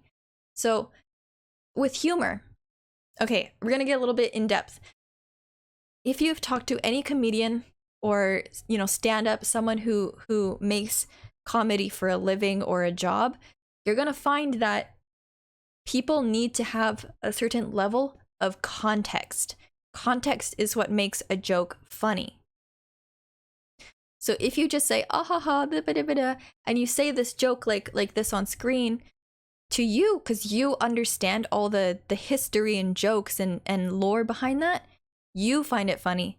But for me, your audience member who does not know this game, right over my head, like completely, it's like, okay, well, that's, now I feel left out because I don't understand and you're probably not going to explain it to me. So now, so to make a joke build up in the sense of like a stand-up comedy routine, I had a roommate who was a stand-up comedian, so I know this. You introduce characters, you introduce a story, a setup, right? So there's these Hibiki and, is that a K? Maru? You set up these two people. You show them what type of character they are, why this is humorous. Look at this move that I can keep spamming and what the chain reaction will be. You set that up, and then you give, like, that's the context. And then you throw in this joke of you spamming the same move. And then people know the outcome of what would happen if you spam the move. Okay, now I get it. Now it's funny, because that's a bad decision on your part, or that's a good decision on your part. You know? Like, that is what makes a joke funny. I'm gonna switch to your newest video.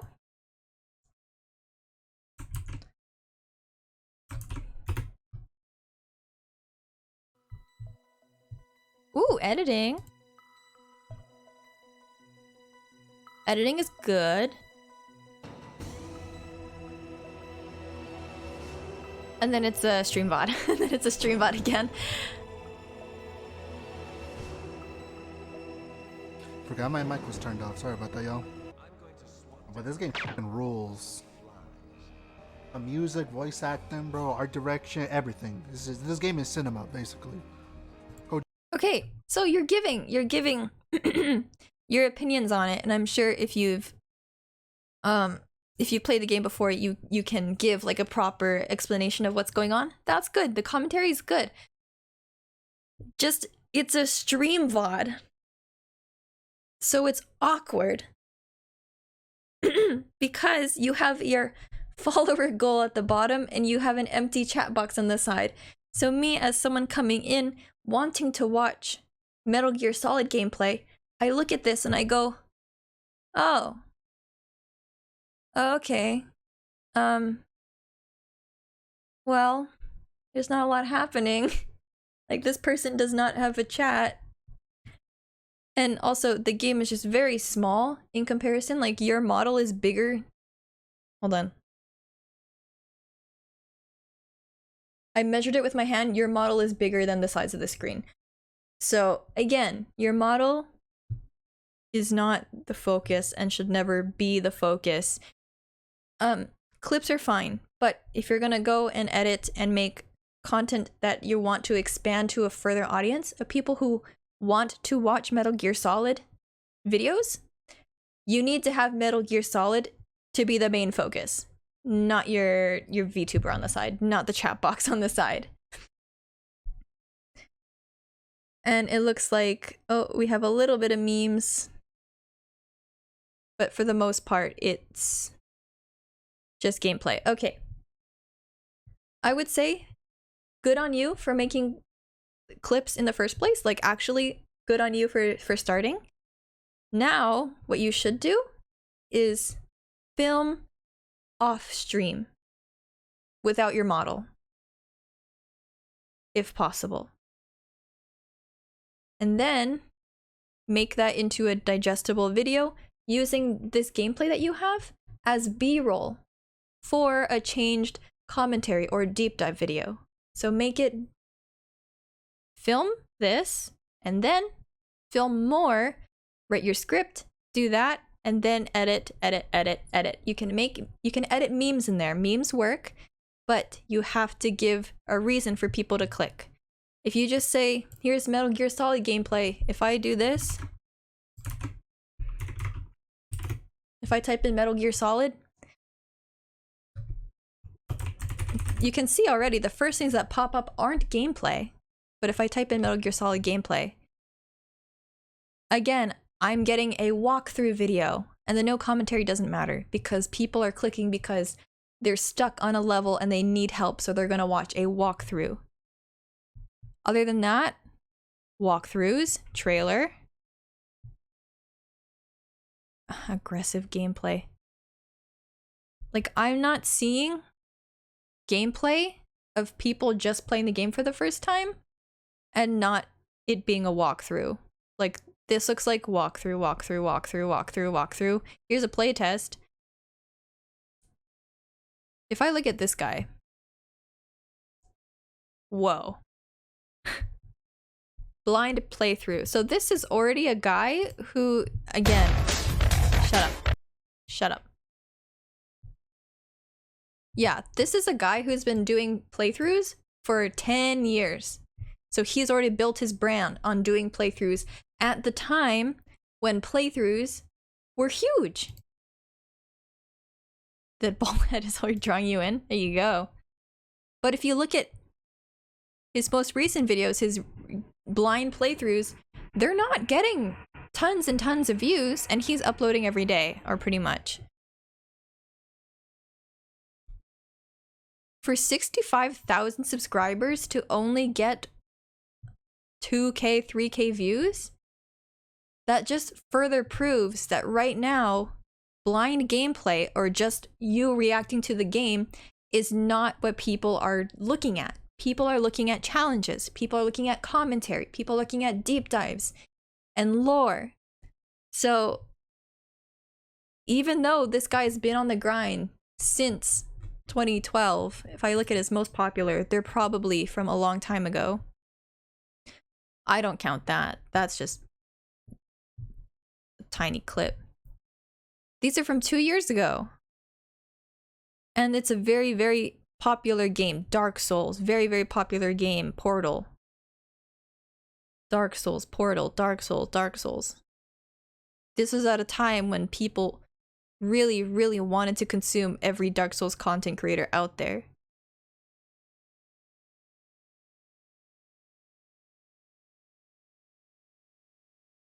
I don't know. I still feel like you could do so much more and get an audience that will stay with you consistently if you do lore deep dives and educated sort of commentary instead of blind playthroughs. Yeah, because hoping that one of your videos will pop off in the algorithm is so counterproductive. I'm gonna be honest. As a gamer, it's kind of counterproductive. Work smarter, not harder. Don't push out content every single day. Make well-made, edited, funny, interesting content that people will want to click on. Okay? Okay. Next. I hope that helps. If you have any questions, please let me know. Okay, we are about halfway through. 8 out of 14. Almost done. This is Annabelle. She has not made long-form content, but they're interested in gaming and art. Okay, gaming and art. Aside from playing games, on stream, making art. She's an artist. And they want to show their art process by speed paints, how I brainstorm, art, tutorials, ECT. So, speed paints can help. Speed paints are good, but also there are many artists who speed paint and put their speed paints up. What makes you stand out in that case? Noted? Okay. Art tutorials, how I brainstorm. Again, the process of things is helpful, but also most people will click on art tutorials and the processing and like that sort of how-tos from like art teachers or people who are professional artists and have made it that career for years and years and years. If you are just a like semi-interested hobby artist who doesn't spend their entire life dedicated to art, I do feel like that is a very oversaturated sort of niche to try and fill yourself in, because again, there are many hobby artists putting out the same type of videos. What can get you a head start is if you post fan art. Speed paints of a fan art ship or a fan art pairing or a really beautiful scene with a very much liked character will get you more hits than the average original OC character speed paint. But I also feel like you have to have a very, very good art style or a very unique art style to be able to stand out. I see a lot of artists, hobby artists, they are good artists, but their art style, if I'm coming in from a person who really wants to imitate a good art style, I'm probably not going to choose that. It's a good art style, but I really want to learn as a viewer how to cell shade. So I'm going to look at very specific cell shading art styles, like this guy paints and his art style is so detailed and in-depth, and he does like process videos. This is exactly the type of style you want, right? I'm gonna turn this off. It shows the art from sketch to rendering to process, but this art style is super unique to this one guy, and I want to mimic it, so I will mimic it. Or if there's like a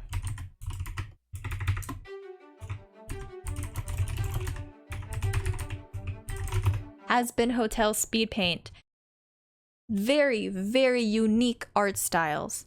And look, this is a beautiful art style, and it's only 3K views. This is exactly the type of content that you said you would want to do. Here's another one. But actually, the reason why this one has almost 3 million views is because VisiPop is the creator of Has Been Hotel. This is the creator, okay, of the well-liked franchise. So you get to see how the creator does this very specific art style, and it's very unique to this person. Other than that, this is fan art of the most famous character from that series in unique art styles, which is why they have views. But in general, you're going to get probably the same outcome as this person. 3K views, beautiful art style, beautiful rendering, but it's not what people want to mimic. If I'm an inspiring artist, I want to have a very specific style I'm going to copy or train myself on, and maybe that one is not it, or maybe yours will not be it. So I feel like throwing out speed paints and how you're drafting could work, but it ultimately depends on the type of content, the type of fandom, or like if you're doing fan art versus OCs, and how unique and replicatable your art style is.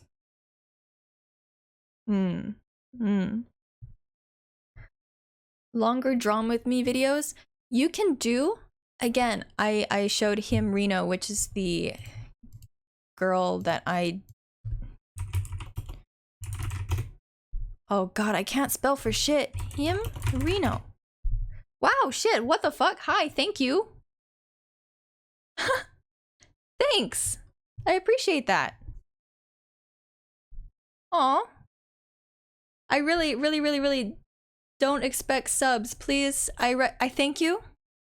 I hope you spend your money wisely, but just I don't stream enough to warrant subs. Thank you.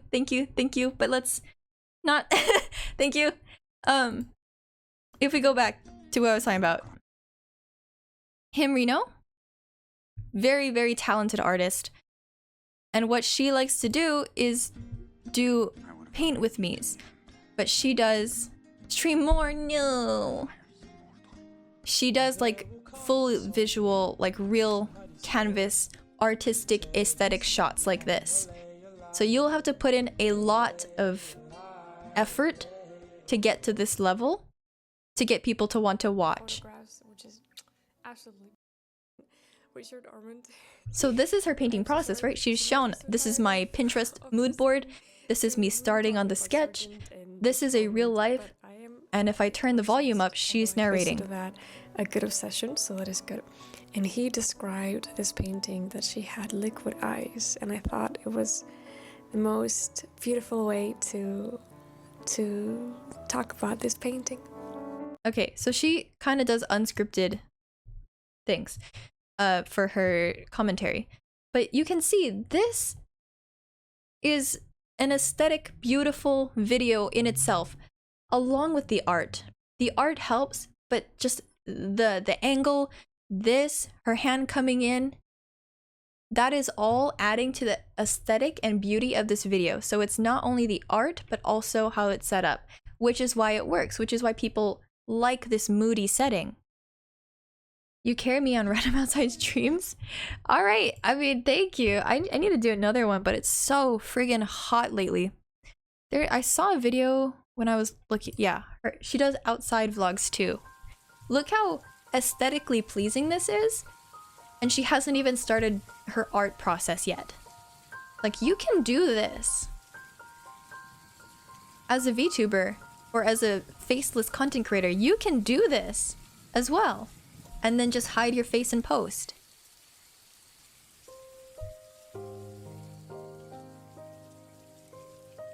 B-roll of nature, B-roll of artsy shots, artsy things. Like, this all adds to the atmosphere of the video. So even though the focus is the art that you're making, you're also telling a story. You're taking people on a journey through that day of seeing the world through the eyes of an artist, for example. So I would recommend things like this. Literally B-roll. It was B-roll. There was a B. I recommend trying to do something like this if you're able to, if you're willing to.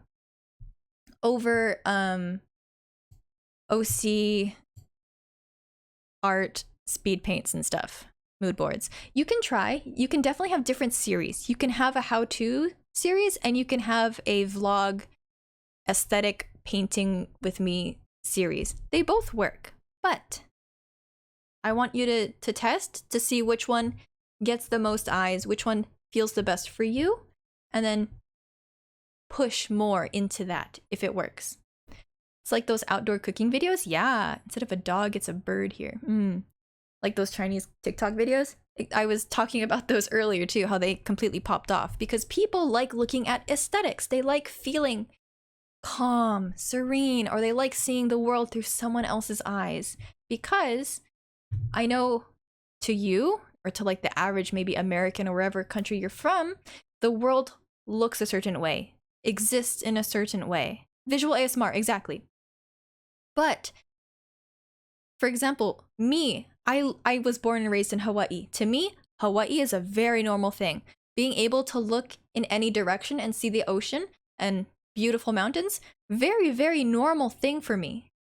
But if I show those things in a slightly more aesthetic, dramatized way, people who live in fucking Colorado or who live in, I don't know, like New Delhi, whose worlds and views are entirely different from mine, they're gonna want to see that. They're gonna see like, wow, look how beautiful it is. Look how amazing this life can be through the eyes of someone who actually appreciates the nature they're in, blah, blah, blah, blah, blah, you know? So what I'm trying to say is, even if you think you live in such an average place, to someone across the world or someone in a neighboring country, that is an entirely different world, entirely different life. So don't be afraid to do things that you think are pretty mundane, because to other viewers, not mundane at all. Absolutely not mundane at all. Does that make sense? Don't limit yourself. Don't limit yourself because you think it's boring, because for most people, it's not. It's new. All right, and this person had questions about how to attract non-VTubers? Oh, no, they're saying they can attract non-VTubers, which I agree. Again, your content is not going to be about VTubers unless you're going to draw famous VTubers. In this case, you're going to make fan art of famous VTubers, in which case that would be why you're trying to attract VTuber audiences. If not, don't bother. Okay, so the questions for me was video editing, not sure what programs or softwares, and never did long videos. I personally use DaVinci Resolve. It's a free editing software. It's very, very sturdy. So it can do very, very long videos. You can also edit shorts on there as well.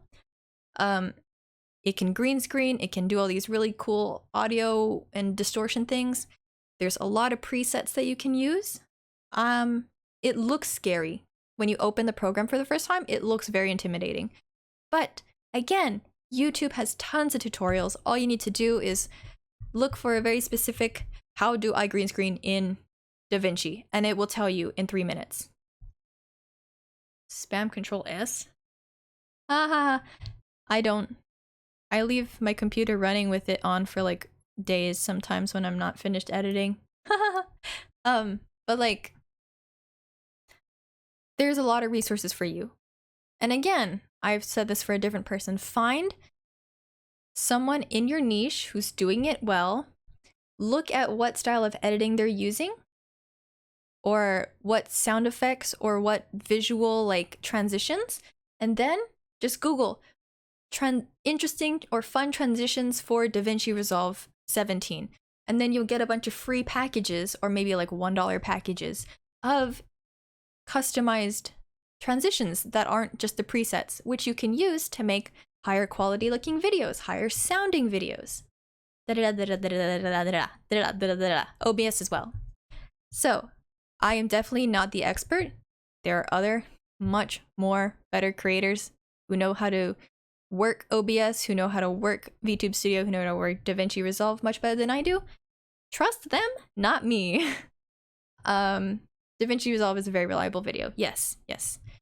Guys, I have to pee really badly. So, I'm gonna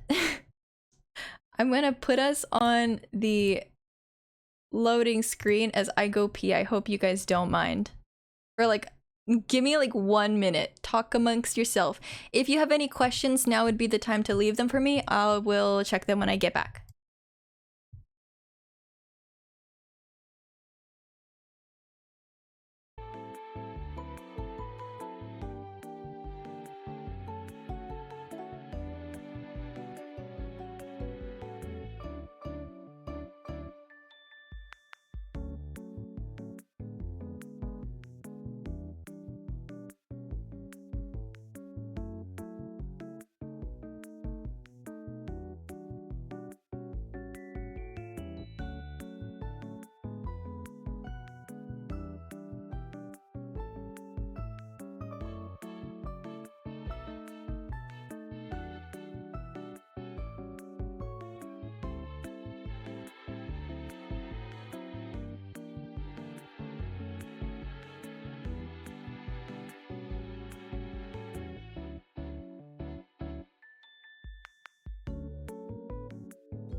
Okay, I'm back.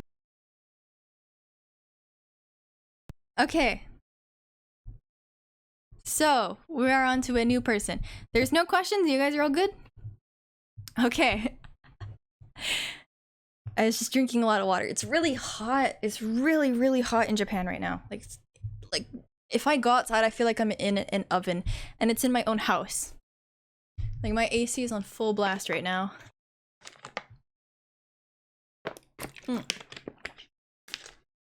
Okay. This person, Pumpkin Pyre. I've also not made any long form content, but they are interested in Zatsudan, art, education, video essays, lore, and memes. So art and education.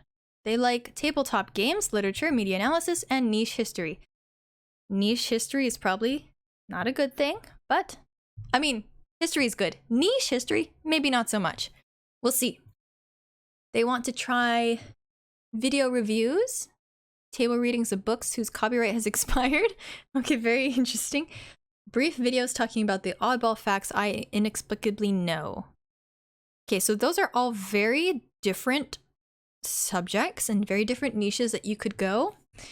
I would recommend choosing one or two and then figuring out how to mix them. So, if you really like reading books whose copyright has expired, so like a very old book, let's say, what you can do with that is you can read a passage. Fuck it. For example, if I for example, if the book you're going to read is the Rosetta Stone, for example, that is a one that has never had a copyright, I think. You reading the Rosetta Stone. What is so interesting about this niche history of Rosetta Stone is that you can talk about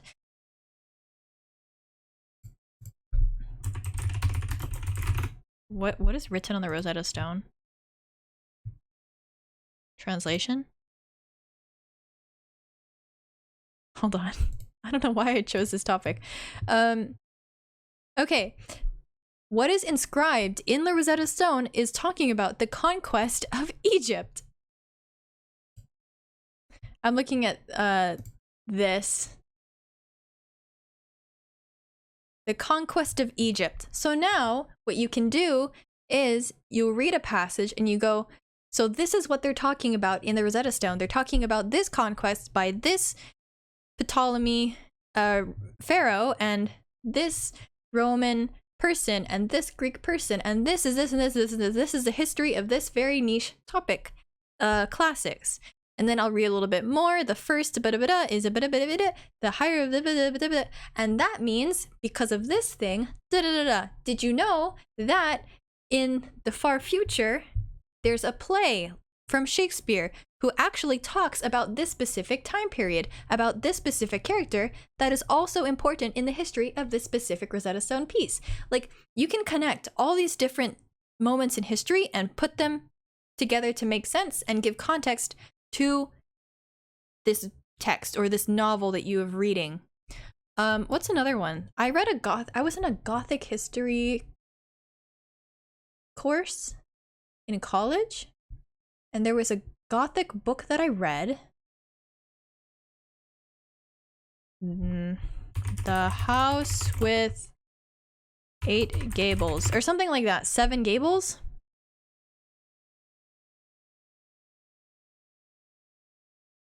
Book 7. The House of 7 Gables, mid 1850s piece. So I'm pretty sure, like you've mentioned, there's no copyright on this anymore.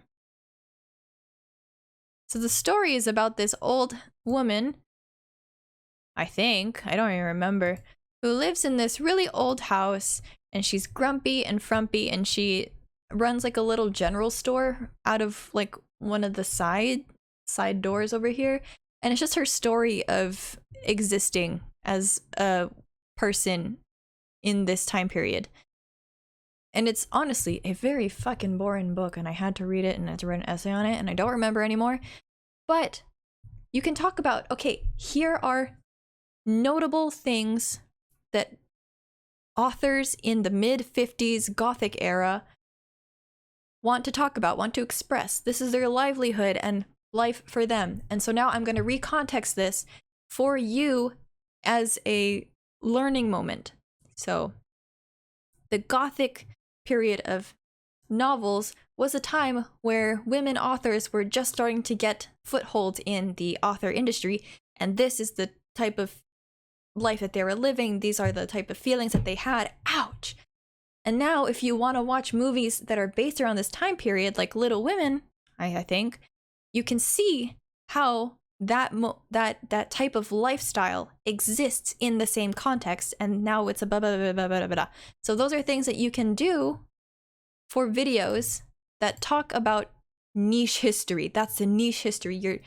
If you're interested in that stuff, that's the media analysis. And if it's a common and popular like franchise like Little Women, you can profit off of that. Here's a very known movie that has a lot of women who like to read about it and want to know more about the time period, and I'm going to tell you more about this time period.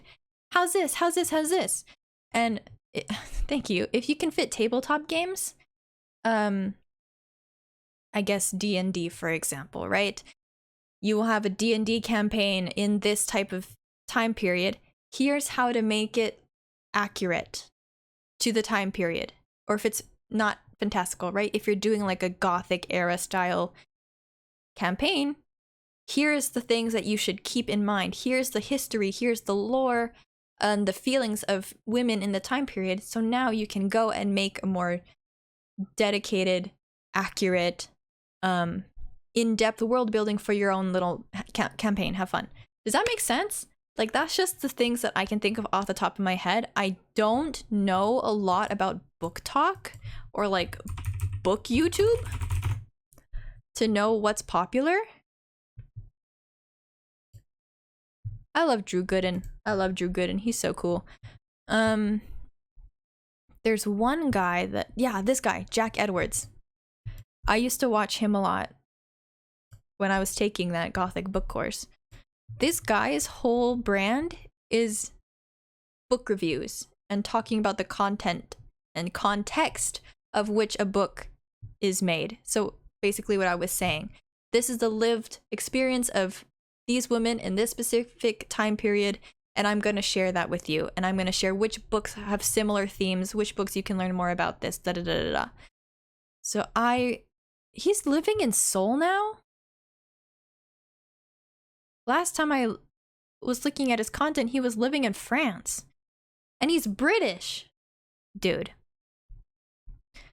You can definitely use this guy for an example if you really, really want. His name is Jack Edwards. For what styles of content work for books. Okay. Going to assumptions that aren't always... So here's one of the big things that I see a lot of people think. I asked, how will you attract an audience of non-VTuber fans? And she said, by going into subjects that aren't always anime or game related. Guys, why are you staying on anime and game and VTubing related topics? You don't need to be. Think outside of that. You are a content creator, not an anime VTuber. You can exist in any other space you want on this internet. Not just because you have a VTuber model, you have to stay in the VTubing land. Do anything, any topic, cooking, art, fucking cosplay, making slime, wood shopping. Like, you can do anything. You're just a VTuber sometimes. You're just a VTuber sometimes. Okay? Wood burning, that would be very, very cool. It's just a way of not showing your face. That's all it is. That's all VTubing is, and that's all VTubing is supposed to be. Just because everybody wants to be similar to Hololive and similar to Niji Sanji doesn't mean that's the end all be all for VTubing content. Or people who just want to be a VTuber but make content elsewhere. Like, guys, I don't know how many times I need to repeat this. Do things outside of VTubing. Make VTubing a surprise for the viewers who want to learn more about you from watching a good video that you made. So, their biggest problem was brainstorming. How do I efficiently brainstorm without shutting down? Brainstorm without shutting down?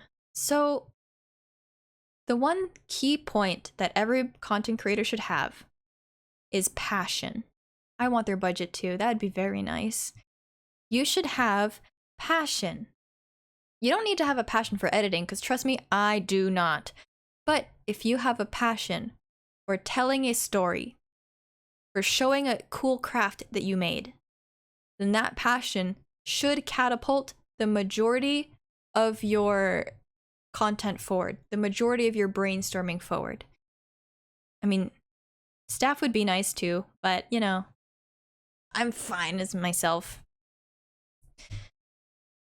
Find a niche, which we went over. You can check the early part of this VOD to help you figure out, and you've already told me a few things that you would want to do. I helped you think of types of content that you could do within that niche of books. Now, what you will need to do to think of a specific video topic is look, what is your most favorite thing about maybe this one book? Your most favorite thing. And now, how can you turn that into a teaching moment for other people who maybe don't know this character or don't have this favorite character in the book? History vids seems untapped market as a PNG.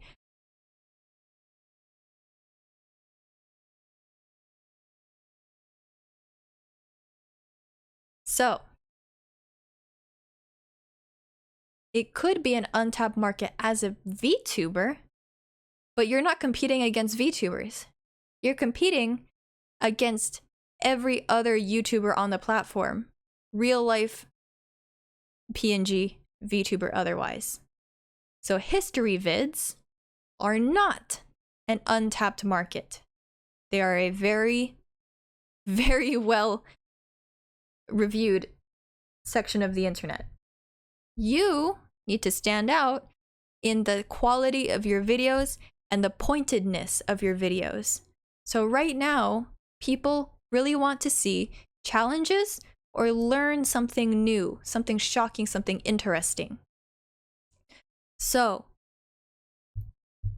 again, if history is your focus, find a book, go, this is the historical timeline of Roman Gothic period, and I'm going to tell you in a digestible, fun, interesting way why this is important in a modern context. So that's something you need to figure out for yourself to see what works, to experiment. You can do 3 or 4 videos and then choose what works the best for you and that content. I hope that makes sense. Okay, next. We have like 4 more to go. Lure-chan. So she has not made content or long-form content. She is interested in art, gaming, video essays, music lore, and other. And the other would be how to make low-priced VTuber bundles, aka adoptables, and theme assets. Okay, so this person creates VTube models, which is the rare case that their models and their content is going to be based on VTubers. Like, out of everybody here, this is the first person who is going to be focusing on VTubers. How's that? You're all VTubers, but the only person who I actually recommend to focus on VTubing as a content is one person.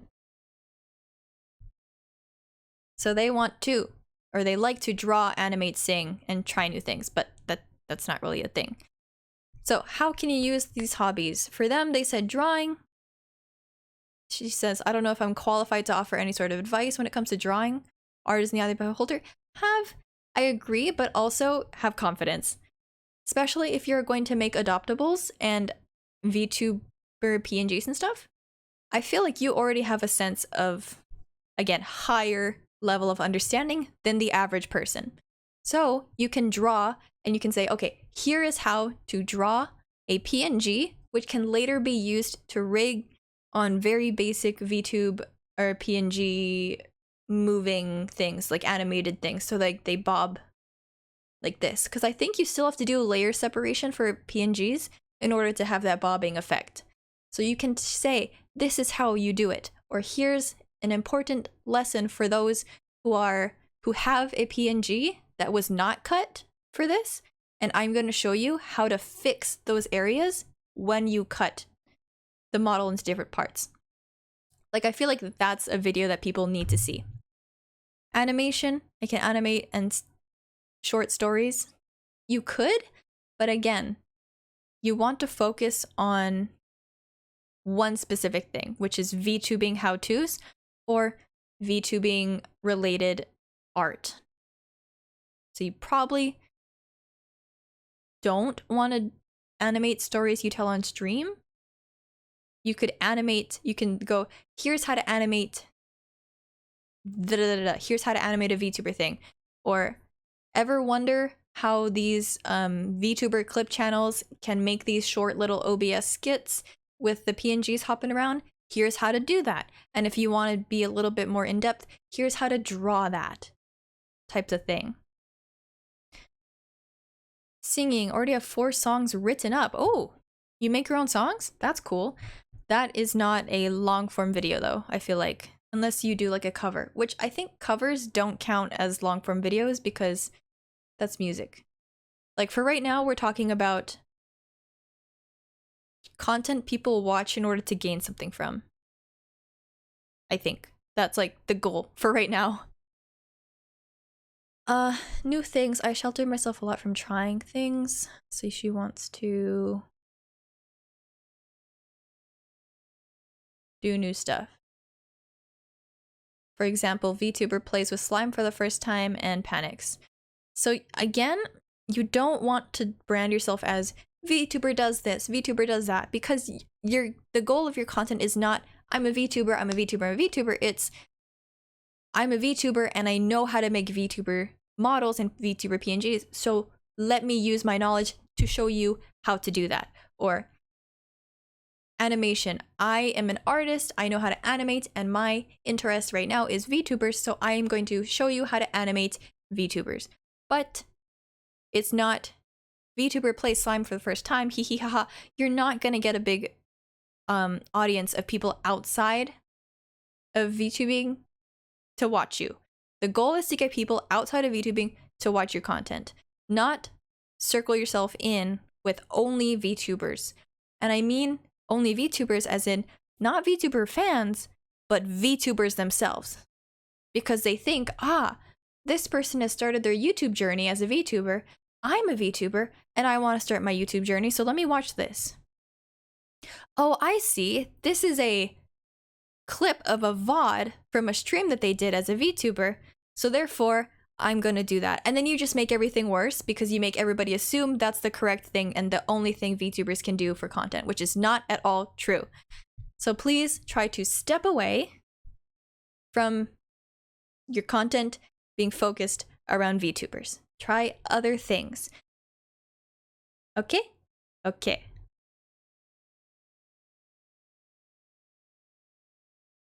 Oh, I'm not gonna read that part, but yeah, I see.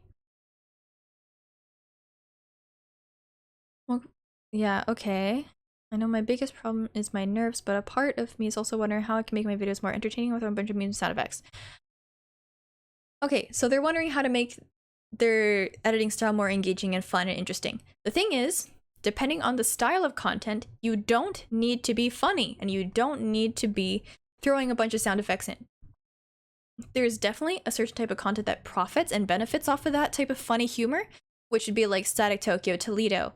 It helps because that's the type of humor VTuber fans are so used to seeing already. But if you are doing an art how-to, you definitely do not need memes. You definitely do not need super funny humor sound effects. If you're doing, I'm going to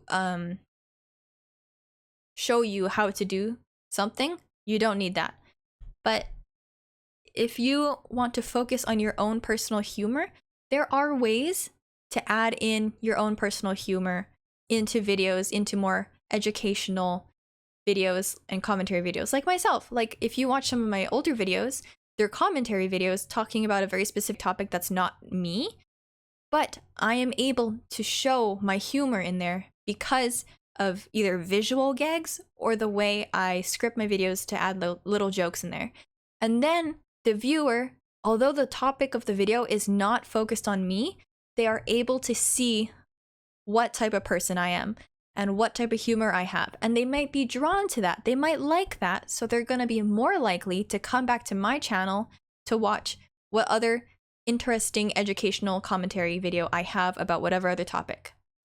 So that's one way to do it, and that's definitely, it's good to be remembered that way, but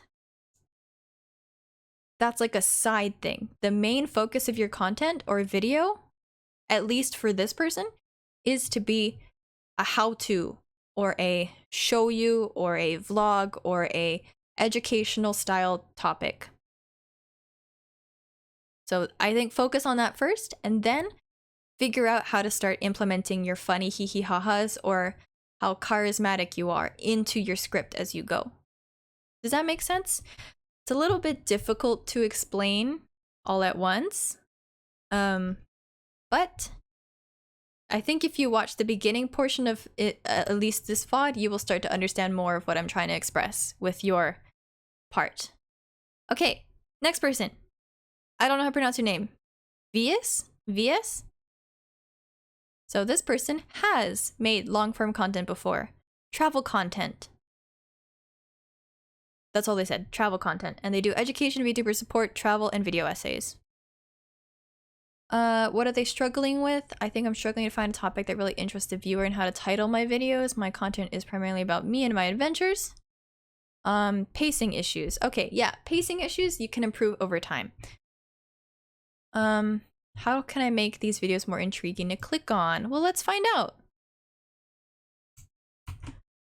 Let's look at their travel content. Oh, it's you! It's been a little while since my last interaction with my fellow people who barely leave the house, with the last time being October, where I got to see a panel featuring the cast of BBC's Ghosts. It's wonderful to be back this year with some fantastic franchises having released content in these past months, giving us the very popular Has Been Hotel, which has spawned many cosplays this year, as well as the new ongoing season of Doctor Who. By the way, if you like Doctor Who, then don't worry, as this ended up being the majority of this video. Upon entering the convention, there was one thing that was always close by: the Daleks. In previous years when I've been, the Daleks have also been there, and they were... Okay, so I've seen this person before because they were featured on a different person's stream. This AR, like, being able to move your model within like a actual video is super cool. I love that. I think more people with a 3D model should start doing like the AR, VR type of thing. Very, very, very, very cool. The one thing that I'm seeing of like why you're not getting a ton of views is because I don't know what the topic of the video is. Like, I see it's MCMCon, but is this video a review of MCMCon as a whole? Just your own personal vlog experience? Like, is this a vlog? Like, what am I gonna gain from watching this video? I'm not quite sure. The editing is fine. Personally, I think the editing is fine. What this style of video reminds me of is Swell Entertainment. This account does very, very, very similar things. They go to conventions, like they go to It is really funny. That anime conventions, and they have this sort of intro, and then they go show the vlog stuff. That's it. That's my intro. I'm Amanda, you're watching Later, and the title, So very, again, very this is just a similar very setup. mentioned, The only thing that I think point out, she you know, does who are the well ones who as she's were like the staff. kind of perfected this style of vlog is that half of it is a vlog, but the majority of it is a critique. It's a critique of the event.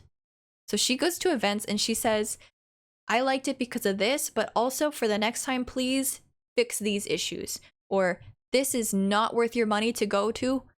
Never ever go there, because it was like a $30 ticket and they had, it was like DashCon. They had like one event there. Like, yeah, I would go to this channel if I wanted to go to a particular event and I wanted to see if it's worth going to. It's worth spending my money to go to. This is the type of content she does, reviews. But she makes it in like a vlog sort of funny way. So she was invited by VTubers because, oh, this is Face Connect, that's cool. Because she's known to go to these wacky, funny random events and leave opinions as someone with fresh eyes, someone who is not a fan. And that's what people want to see.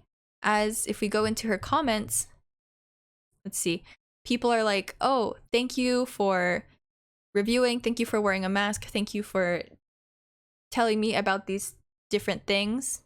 Like, here's a different event that I want you to go to, and I want you to tell me how you feel about it. The ticket is this much dollars. Is it worth to go next year? And stuff like that. So that's why people come to this channel. That is the focus of this channel. When we go back to your video, okay, we see this is a vlog about Comic-Con, but what are we going to learn about Comic-Con? Are you going to tell us, is it worth going to? Here are the foods, here's the ticket, here's travel. Okay, wait. So much that I didn't want to waste the day, so I really tried to experience as much as I could and hopefully get a decent amount of footage for this video. But unfortunately, I couldn't film as much as I might have hoped to. I was hoping to attend a panel or two and talk about that, but I wasn't really feeling good enough. However, there was one event which I really was determined to take part in, and that's the reason I'd been waiting this long after I'd had my lunch, and it was the Doctor Who pub quiz. There was no pub, so I don't think it was really a pub quiz, but I don't drink, so that's not really it for me anyway. But again, you just said, I spent my whole day waiting for this one event, and then you said, but I didn't really enjoy it and I don't have much footage. So like, what is the focus of this video if it was not this point? Are you just doing an overall review? Like, please, I think it's very cool that you can go into real life and do these things, but you need to make your video topic have a reason for people to click on, a reason for people to watch. Because yeah, you can do a vlog, and some people do vlogs, but a lot of times, again, those vlogs are like a one-off thing. People come, they watch, they go, oh, that's cool. Anyway, bye. I'm never going to watch your channel again. If you want people to stick around, and I see you do, you have 1,000 subs. That's already very good for a new VTuber. You need to have a point, a reason for the video. Because right now it's just, here's clips of the video of this place that I went to. I want to know if it's a good investment, if as a fan of Doctor Who I should go, if it blah blah blah blah blah. Like, answer questions. And maybe you do in this video, but for right now I am not seeing a point. Okay, wait. She has another video too.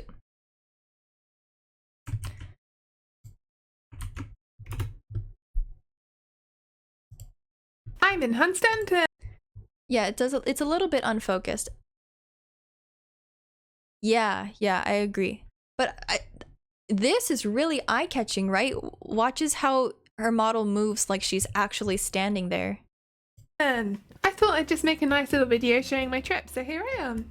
At the beginning, we were greeted by this handsome fella, the woolly mammoth. I honestly didn't pay attention to his design at first, but I think it's actually really cool.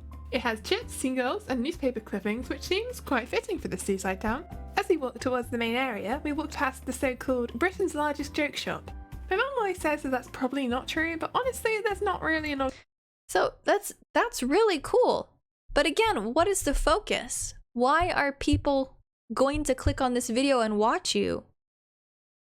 It's okay to film, here's my little day trip, but I need to know what the focus of the video is. Like, fun things you can do at the British seaside. You don't show where exactly. You should say fun things to do at Hunstanton. And even then, like, you can sort of change that title to be more interesting. Like, I did this at Huntington, like I fed seagulls at Huntington, and like people who want to see exactly what to do in Huntington can look and Google and see this video pop up and go, oh, that's cool. Oh, this is very cute. I want to see what this person has to say. Like, there are ways to sort of fix small fixes to make it more appealing to more people. Another thing that I've noticed is in these shots, maybe you're filming with just like your hands holding the camera, but a lot of your shots are crooked. Like the horizon line is going at an angle, which makes me as a viewer feel very disoriented. It's a small thing, but if you can get like a GoPro holder or one of those like smoothing gimbals that will keep your phone on the horizon, or you can edit this in post, but you can see Maybe like they are. At the top of the hill, there's a good view of the green, which is a nice large space in front of the. it's slightly tilted to one side, and that's kind of like grinding my gears. But I also do that sometimes in my own real life content. Yeah, I don't even know this camera. I think it's just a me thing. I think it's just something I noticed. It's not super huge, but it's a small fix. It's a small fix. Oh, sorry, there's an ad. I love the model feeling like it's actually exists in real life, but I did see flaws you mentioned. Yeah. Like these, you can tell this person, hold on, I'm gonna wait for the ad to finish. Okay, I can tell that this person knows what is a good B-roll, and she has an image in mind. Okay, I'm gonna take a long shot of just this pagoda with nothing in it because I know in post I'm gonna put my model there and I'm gonna have a little talk scene. Like script-based wise, formatting the video wise, she knows what she's doing. She has the idea and she's doing it, which is very, very good already. But again, I need to see more solidified reason for me to watch this video. It's cute. I like you as a person. If I was your friend, I would watch this and be, oh, that's so cute. But as someone coming in who has a limited amount of time to spend online, especially if I'm trying to research things to do in an area, I'm not going to watch this. So I'm going to do things to do at Hunstanton. Did I spell that wrong? I spelled that so wrong. Look at this. Look at this. I assume this is the same place, right? The reason why this is hitting people's timelines and feeds is because they put the name of the town in the title. 7 days in this place. Here's what you can do. And if we watch this With one. sweeping beaches, seaside towns, historic buildings, an abundance of wildlife, and miles upon miles of waterways for you to explore, Norfolk is a fantastic destination for those looking for an English summer getaway. In appearance, she's using the same B-roll, but if you look at her horizon line, it's straight. And if you saw earlier, she had this tiny shot. It's small, but it does add a more artistic and more educational, because this is the type of B-roll you see on like TV shows like BBC and documentaries. So it makes the viewer assume, okay, this is a high quality video. This person has done their research, this person has done their time to make a good video. Even though it could just be some random lady, British lady going around to places near her house. Like, do you see what I mean? And look, this is put into chapters. Here's what you can do on day 1. Here's what we did on day 1. Here's a little exclusive thing that you can do on day 1. Okay, day 2. Here's what we can do on day 2. So it's organized in a way for me as someone who wants to go to this place to be able to see clearly what we can do.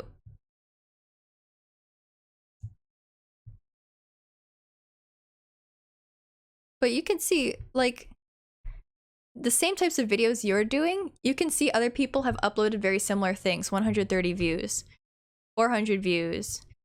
It's not a lot. You have to have a reason for why people will click on your video. The AR VTuber thing, very cool gimmick, but that's kind of all it is. It's a gimmick at this point. It helps you stand out, but again, the content, the focus has to be formatted in a way to get people to stay and watch and consume. But again, huge props for learning how to edit that and learning how to make videos and storyboard. I think you are already on the right path. There's just a little bit more you can workshop to get that to go outside of the VTuber sphere. Okay, good. Couple more, 2 more. We have Void. So this person has not made videos. He is interested in gaming, Zatsudan, art, and video essays. So he likes to 3D print. That's very cool. 3D knowledge in Blender because he likes to 3D print. That's very, very cool. Draw. And also things that he could do is do hand cam videos showing the process of painting 3D prints and making 3D prints from start to finish. Okay, I think that is a very, very strong start. But if I research 3D print, I am getting, it looks like, dedicated 3D printing monopoly channels. So these are where most of the audience is going, right? If they look up how to 3D print something, they're gonna find the most popular channel, the most biggest official channel, because that's where they think they're gonna get the best information from. And in most cases, yes, they do get the most information from. And this guy has a monopoly on this, I'm pretty sure. Yeah, how to 3D print for beginners, da-da-da. If I do 3D print vlog, organizing my drawer with 3D printing. That's cool. That's a cool idea. Because it's here's a 3D thing, and I'm gonna use this 3D thing to better my life. That's cool. And that's why this has almost 1 million views on it. So people want to click that. My life as a 3D print farm person. That's also very cool for people who like 3D printing because they want to know how they can get a job as a 3D printing professional. That's something you could do. Cozy productive vlog 2 years ago, 3D printing, what's in my bag. You could do something like this. I get the feeling you probably won't. This is a very aesthetic, organized, room organization type of thing that usually most tech bros don't do, which is fine. But I highly recommend, oh, this is good too. I tried starting a 3D printing business. If you have a small Etsy shop for 3D printed things, you could say, I made an Etsy shop for 3D printing, this is how it goes. Because for other people who are looking to make money off of 3D printing, they're going to be like, oh, I'm going to see if I have good chances doing this. I don't recommend entirely vlogs, but it looks like a lot of people like the 3D printing process. Here's a really good one. I 3D printed shoes and wore them for a week. This is a challenge video. So I mentioned challenges are one of the most popular content right now in all genres of content, right? All sides of YouTube. I 3D printed this thing and I used it for a week. Or I challenged me and my 3D printing buddy to speedrun the best Blender model thing and print it, and whoever's had the most like accurate detail or inability to break easily wins. Like that's a challenge that you could do, and I think yes, people who are interested in 3D printing would want to watch that sort of content. You can, if you want, you can do Blender tutorials. I get the feeling Blender is already a very yeah. Blender tutorials are already very, very popular as a genre of video. So you probably will not get a ton of clicks on that. So I highly recommend challenge content. Or if you're interested in Gunpla, for example, or Lego Star Wars or something. So I 3D printed my own original Gunpla. So I made the design myself.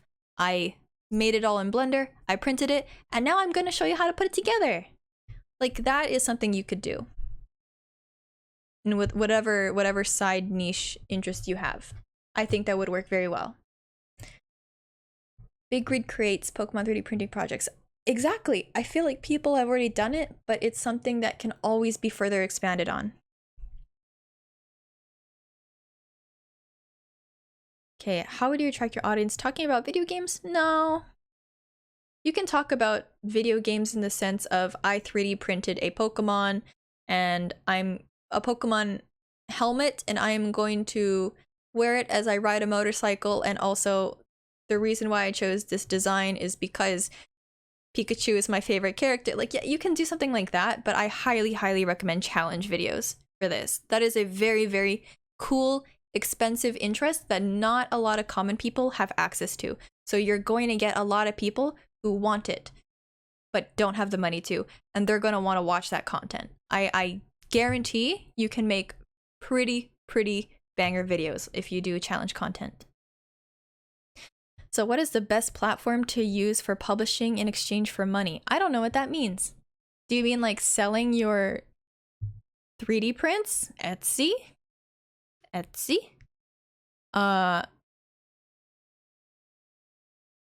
don't know what that means. But YouTube, if you work through YouTube enough to get through to the partner qualifications, you can make bank pretty fast based on just the regular ads that YouTube has. The real money comes from sponsorships, but you can do a lot. You can get a lot of money just through the native ads on YouTube. Next, we have Kenny. I didn't realize that he submitted one. Hi, Kenny.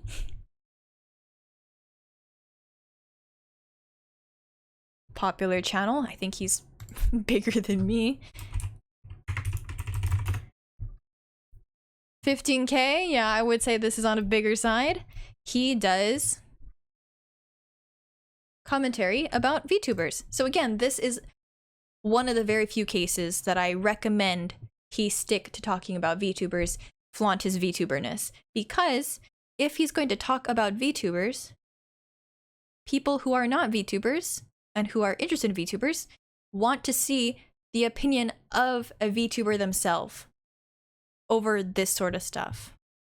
So it looks like you have pretty good views already, right? 12K, 16K, 41K, 23K.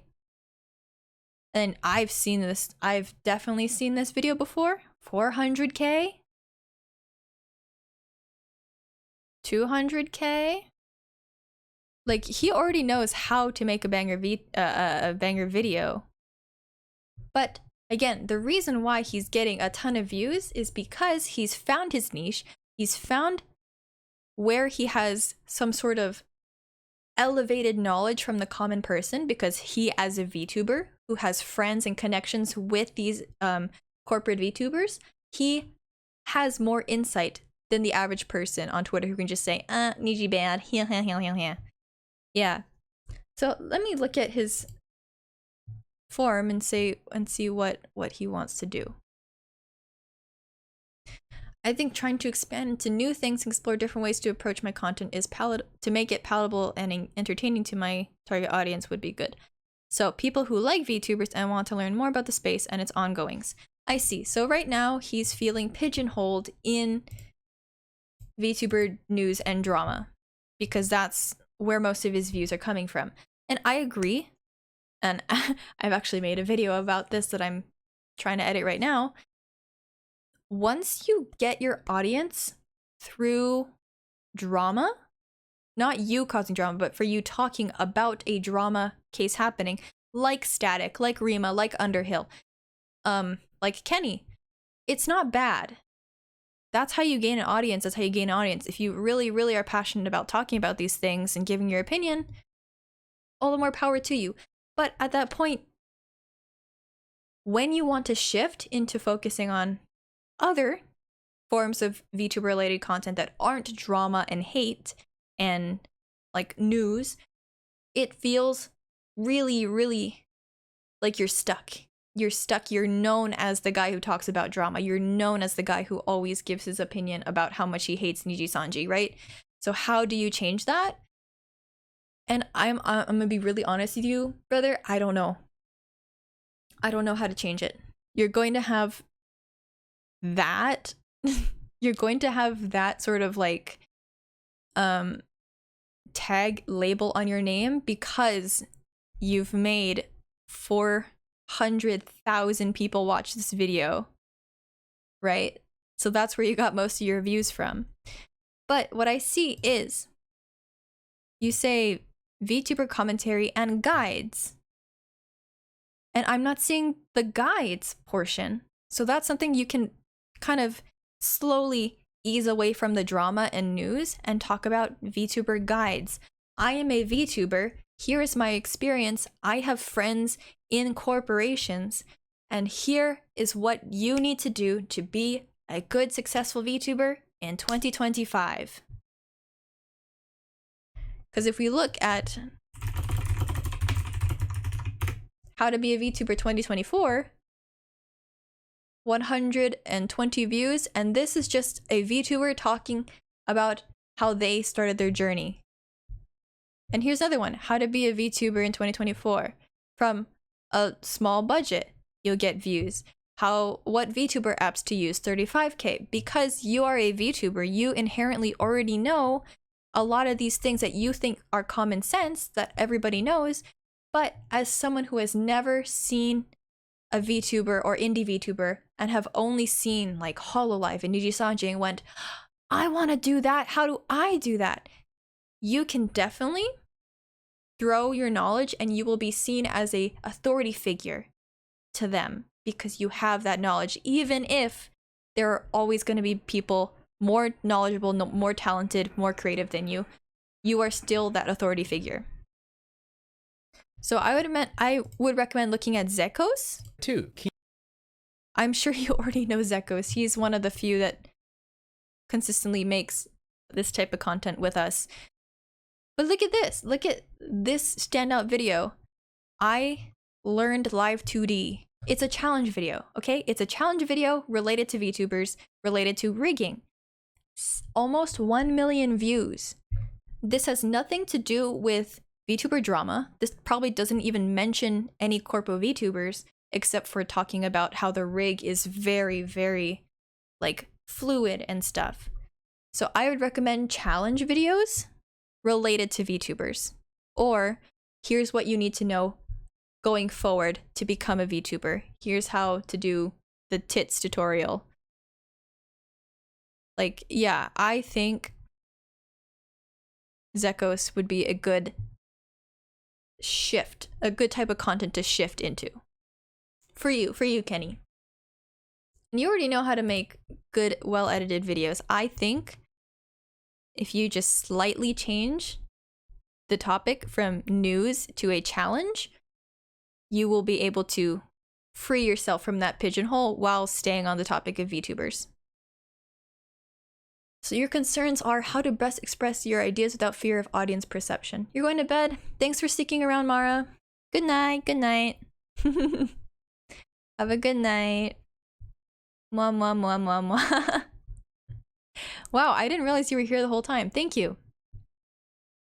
So, his fear is how to best express ideas without audience perception. Like, because I'm assuming this fear stems because you were talking about Hololive drama and Nijisanji drama, that you got a lot of people countering your arguments and countering your opinions in your comments. If you switch to non-news related stuff, I highly doubt you're going to get that much pushback.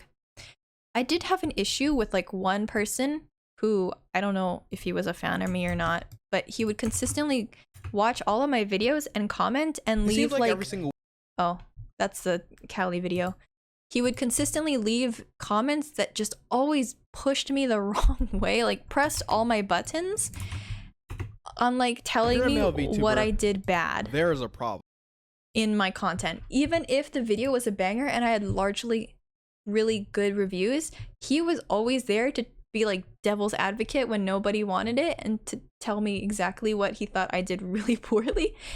That type of comment does not matter. In the full grand scheme of things, does not matter. I hope that makes sense. Just if you have an opinion, say it. But, you know, err on the side of caution if you think it's going to be a very, very controversial opinion. You can do like allegedly, or some people have said on Twitter, aka, even though I believe it, I'm going to push the blame on this theory towards the people on Twitter. Like, that's my catch. Dedication to the bit, yeah. Okay, this is what Kenny said about non-drama related was his good video. So let's watch a little bit. At least that's what some VTubers on Twitter have been implying with their recent tweets. And as a male VTuber, I know that historically men in the VTubing space have not had the best reputation in the community, even amongst fans. So why is that the case, and what exactly is the problem with male VTubers that people seem to have? That's what we'll discuss today, but first, let's get some context on the situation. Due to the demographics of the typical VTubing audience, male VTubers aren't exactly in as much demand as their female counterparts. Though this has exceptions, of course, with a few Niji Sanji talent coming to mind immediately, I feel there definitely is a skew of interest towards female creators in the space. Hello, this is great. This is great. The editing is good, the pacing is good, you give context, you're not talking about super duper terrible drama that's happening. This is a evergreen content. It's everlasting, so people will always want to click on it because this topic will always be a hot topic in this space specifically.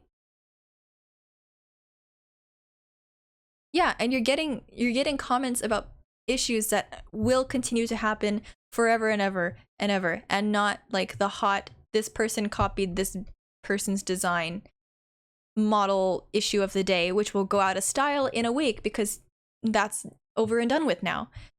So I think continue making these sort of videos, commentary videos about overarching issues that have been around in this space for a long time and probably will not be solved in the future.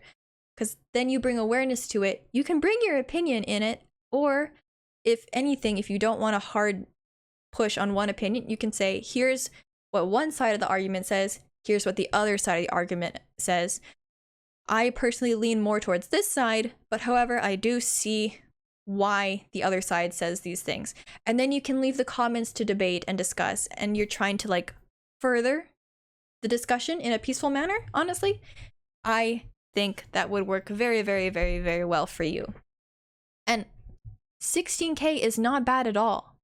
16K is not bad at all, especially for a channel your size.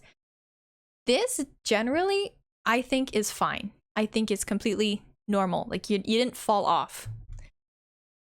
I think because you had that really big Cali video, you assume, okay, as a creator at my size, we have to have in the 100,000 views for all the videos, which means I'm doing good. That's not the case. You can have one super big banger, but most of your videos will have 11K or 50K. That is normal. That is very, very normal.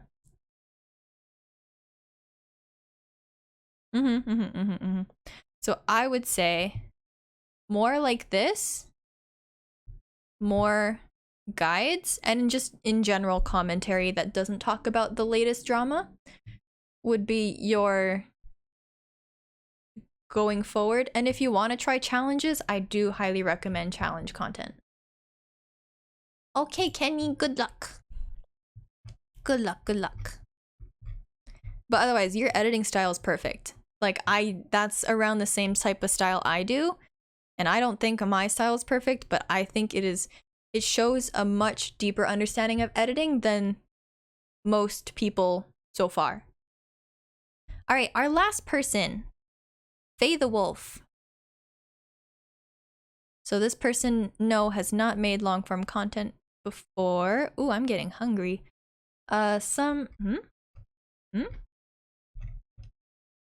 Oh, okay, they just filled out the whole form even though they're not supposed to. Okay, so they are not giving me much to go off of. I'm gonna be very honest. Their only interest that they've selected is gaming. And their diehard interest is reading and speedrunning and 100%ing games. And they said, I guess I can make videos on how I 100% a game.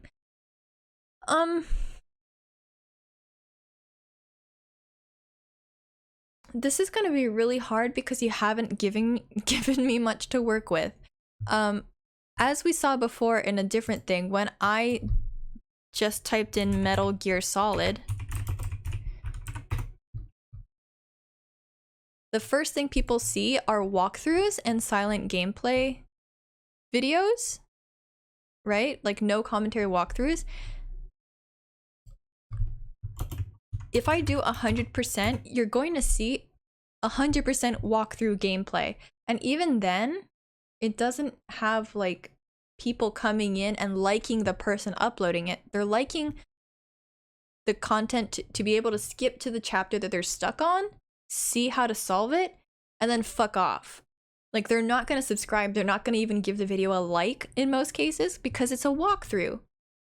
It's not personable to the person, like to the uploader. So if we do challenge, let's see. Right here. I would highly recommend challenge videos. Again, this is just from Metal Gear Solid. You can do this for any game, but like how to beat this game 100% without eating or without sleeping, or you know, how to beat Minecraft without fucking sleeping. I don't know, you know, like you can do challenge content that's still 100% the game and is more than just a simple speed run.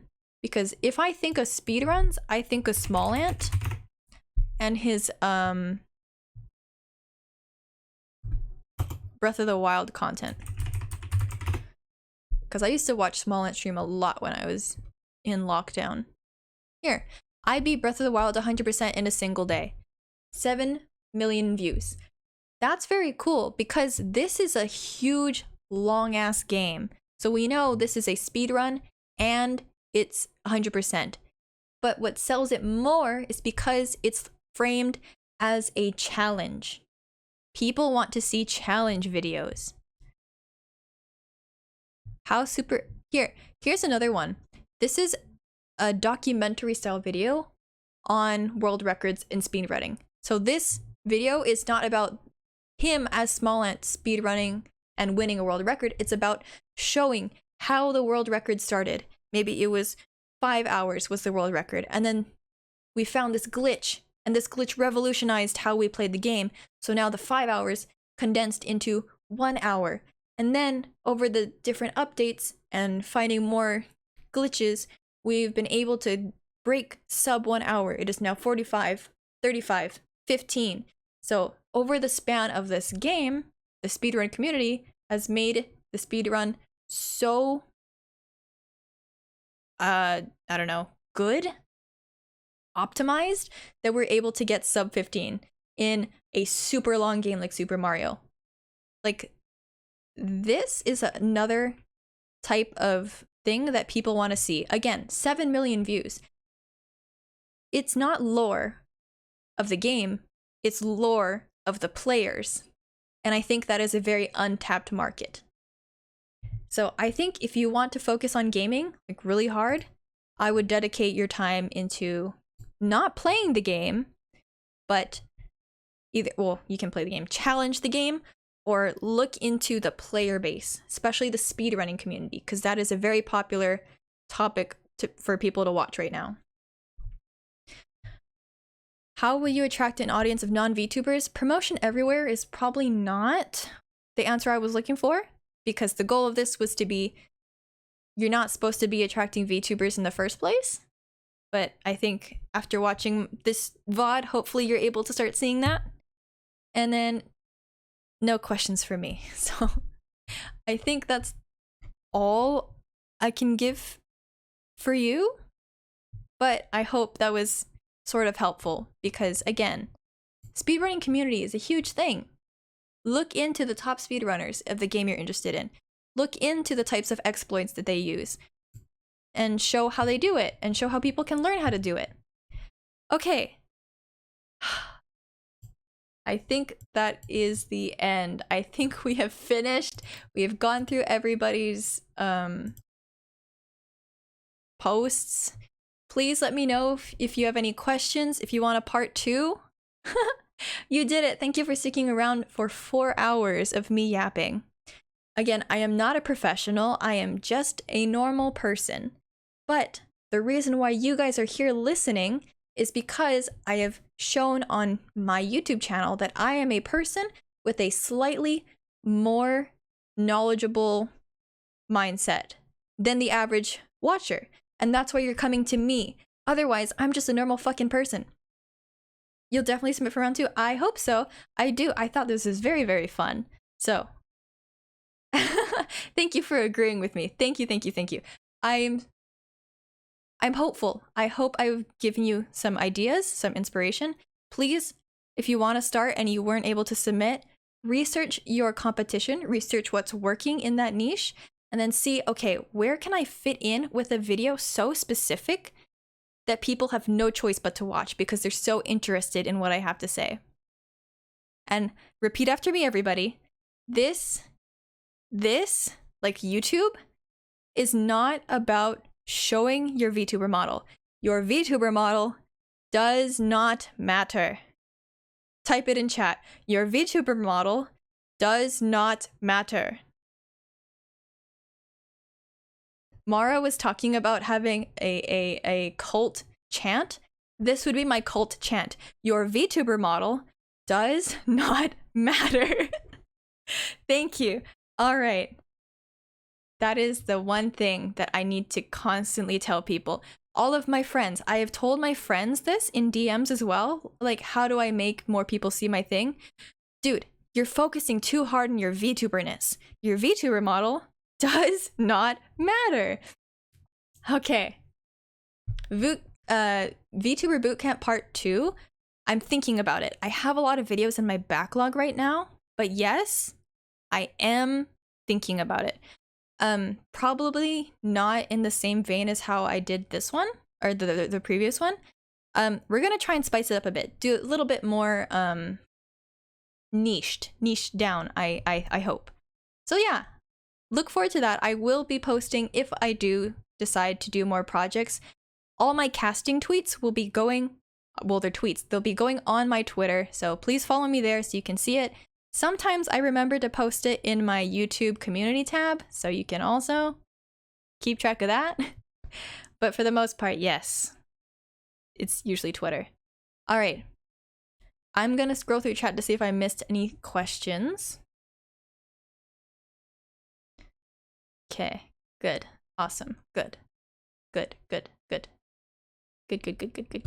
right, looks like no question. Please join. Please don't join the Lico cult. Honestly, don't join it. But if you must, you know my YouTube channel. I didn't do a go live tweet. Shit. Boink. Boink. Boink. There's this one. You can follow me on YouTube. I need to change that for sure. It's been a while. After this, I will be editing my video, so hopefully I'll be able to get that rant video out after this. Honestly, it's very low key. It's just me talking about why I hate Twitter agencies for VTubers. But other than that, I do have actual projects in the works that I'm just taking my time on. That hopefully they'll be out soon. I'm so tired of working on them. I'm so tired. All right. If there's nothing else, then I will see you guys later. Goodbye. I will also put this VOD on my Patreon and YouTube, so you can watch it again for free. Goodbye.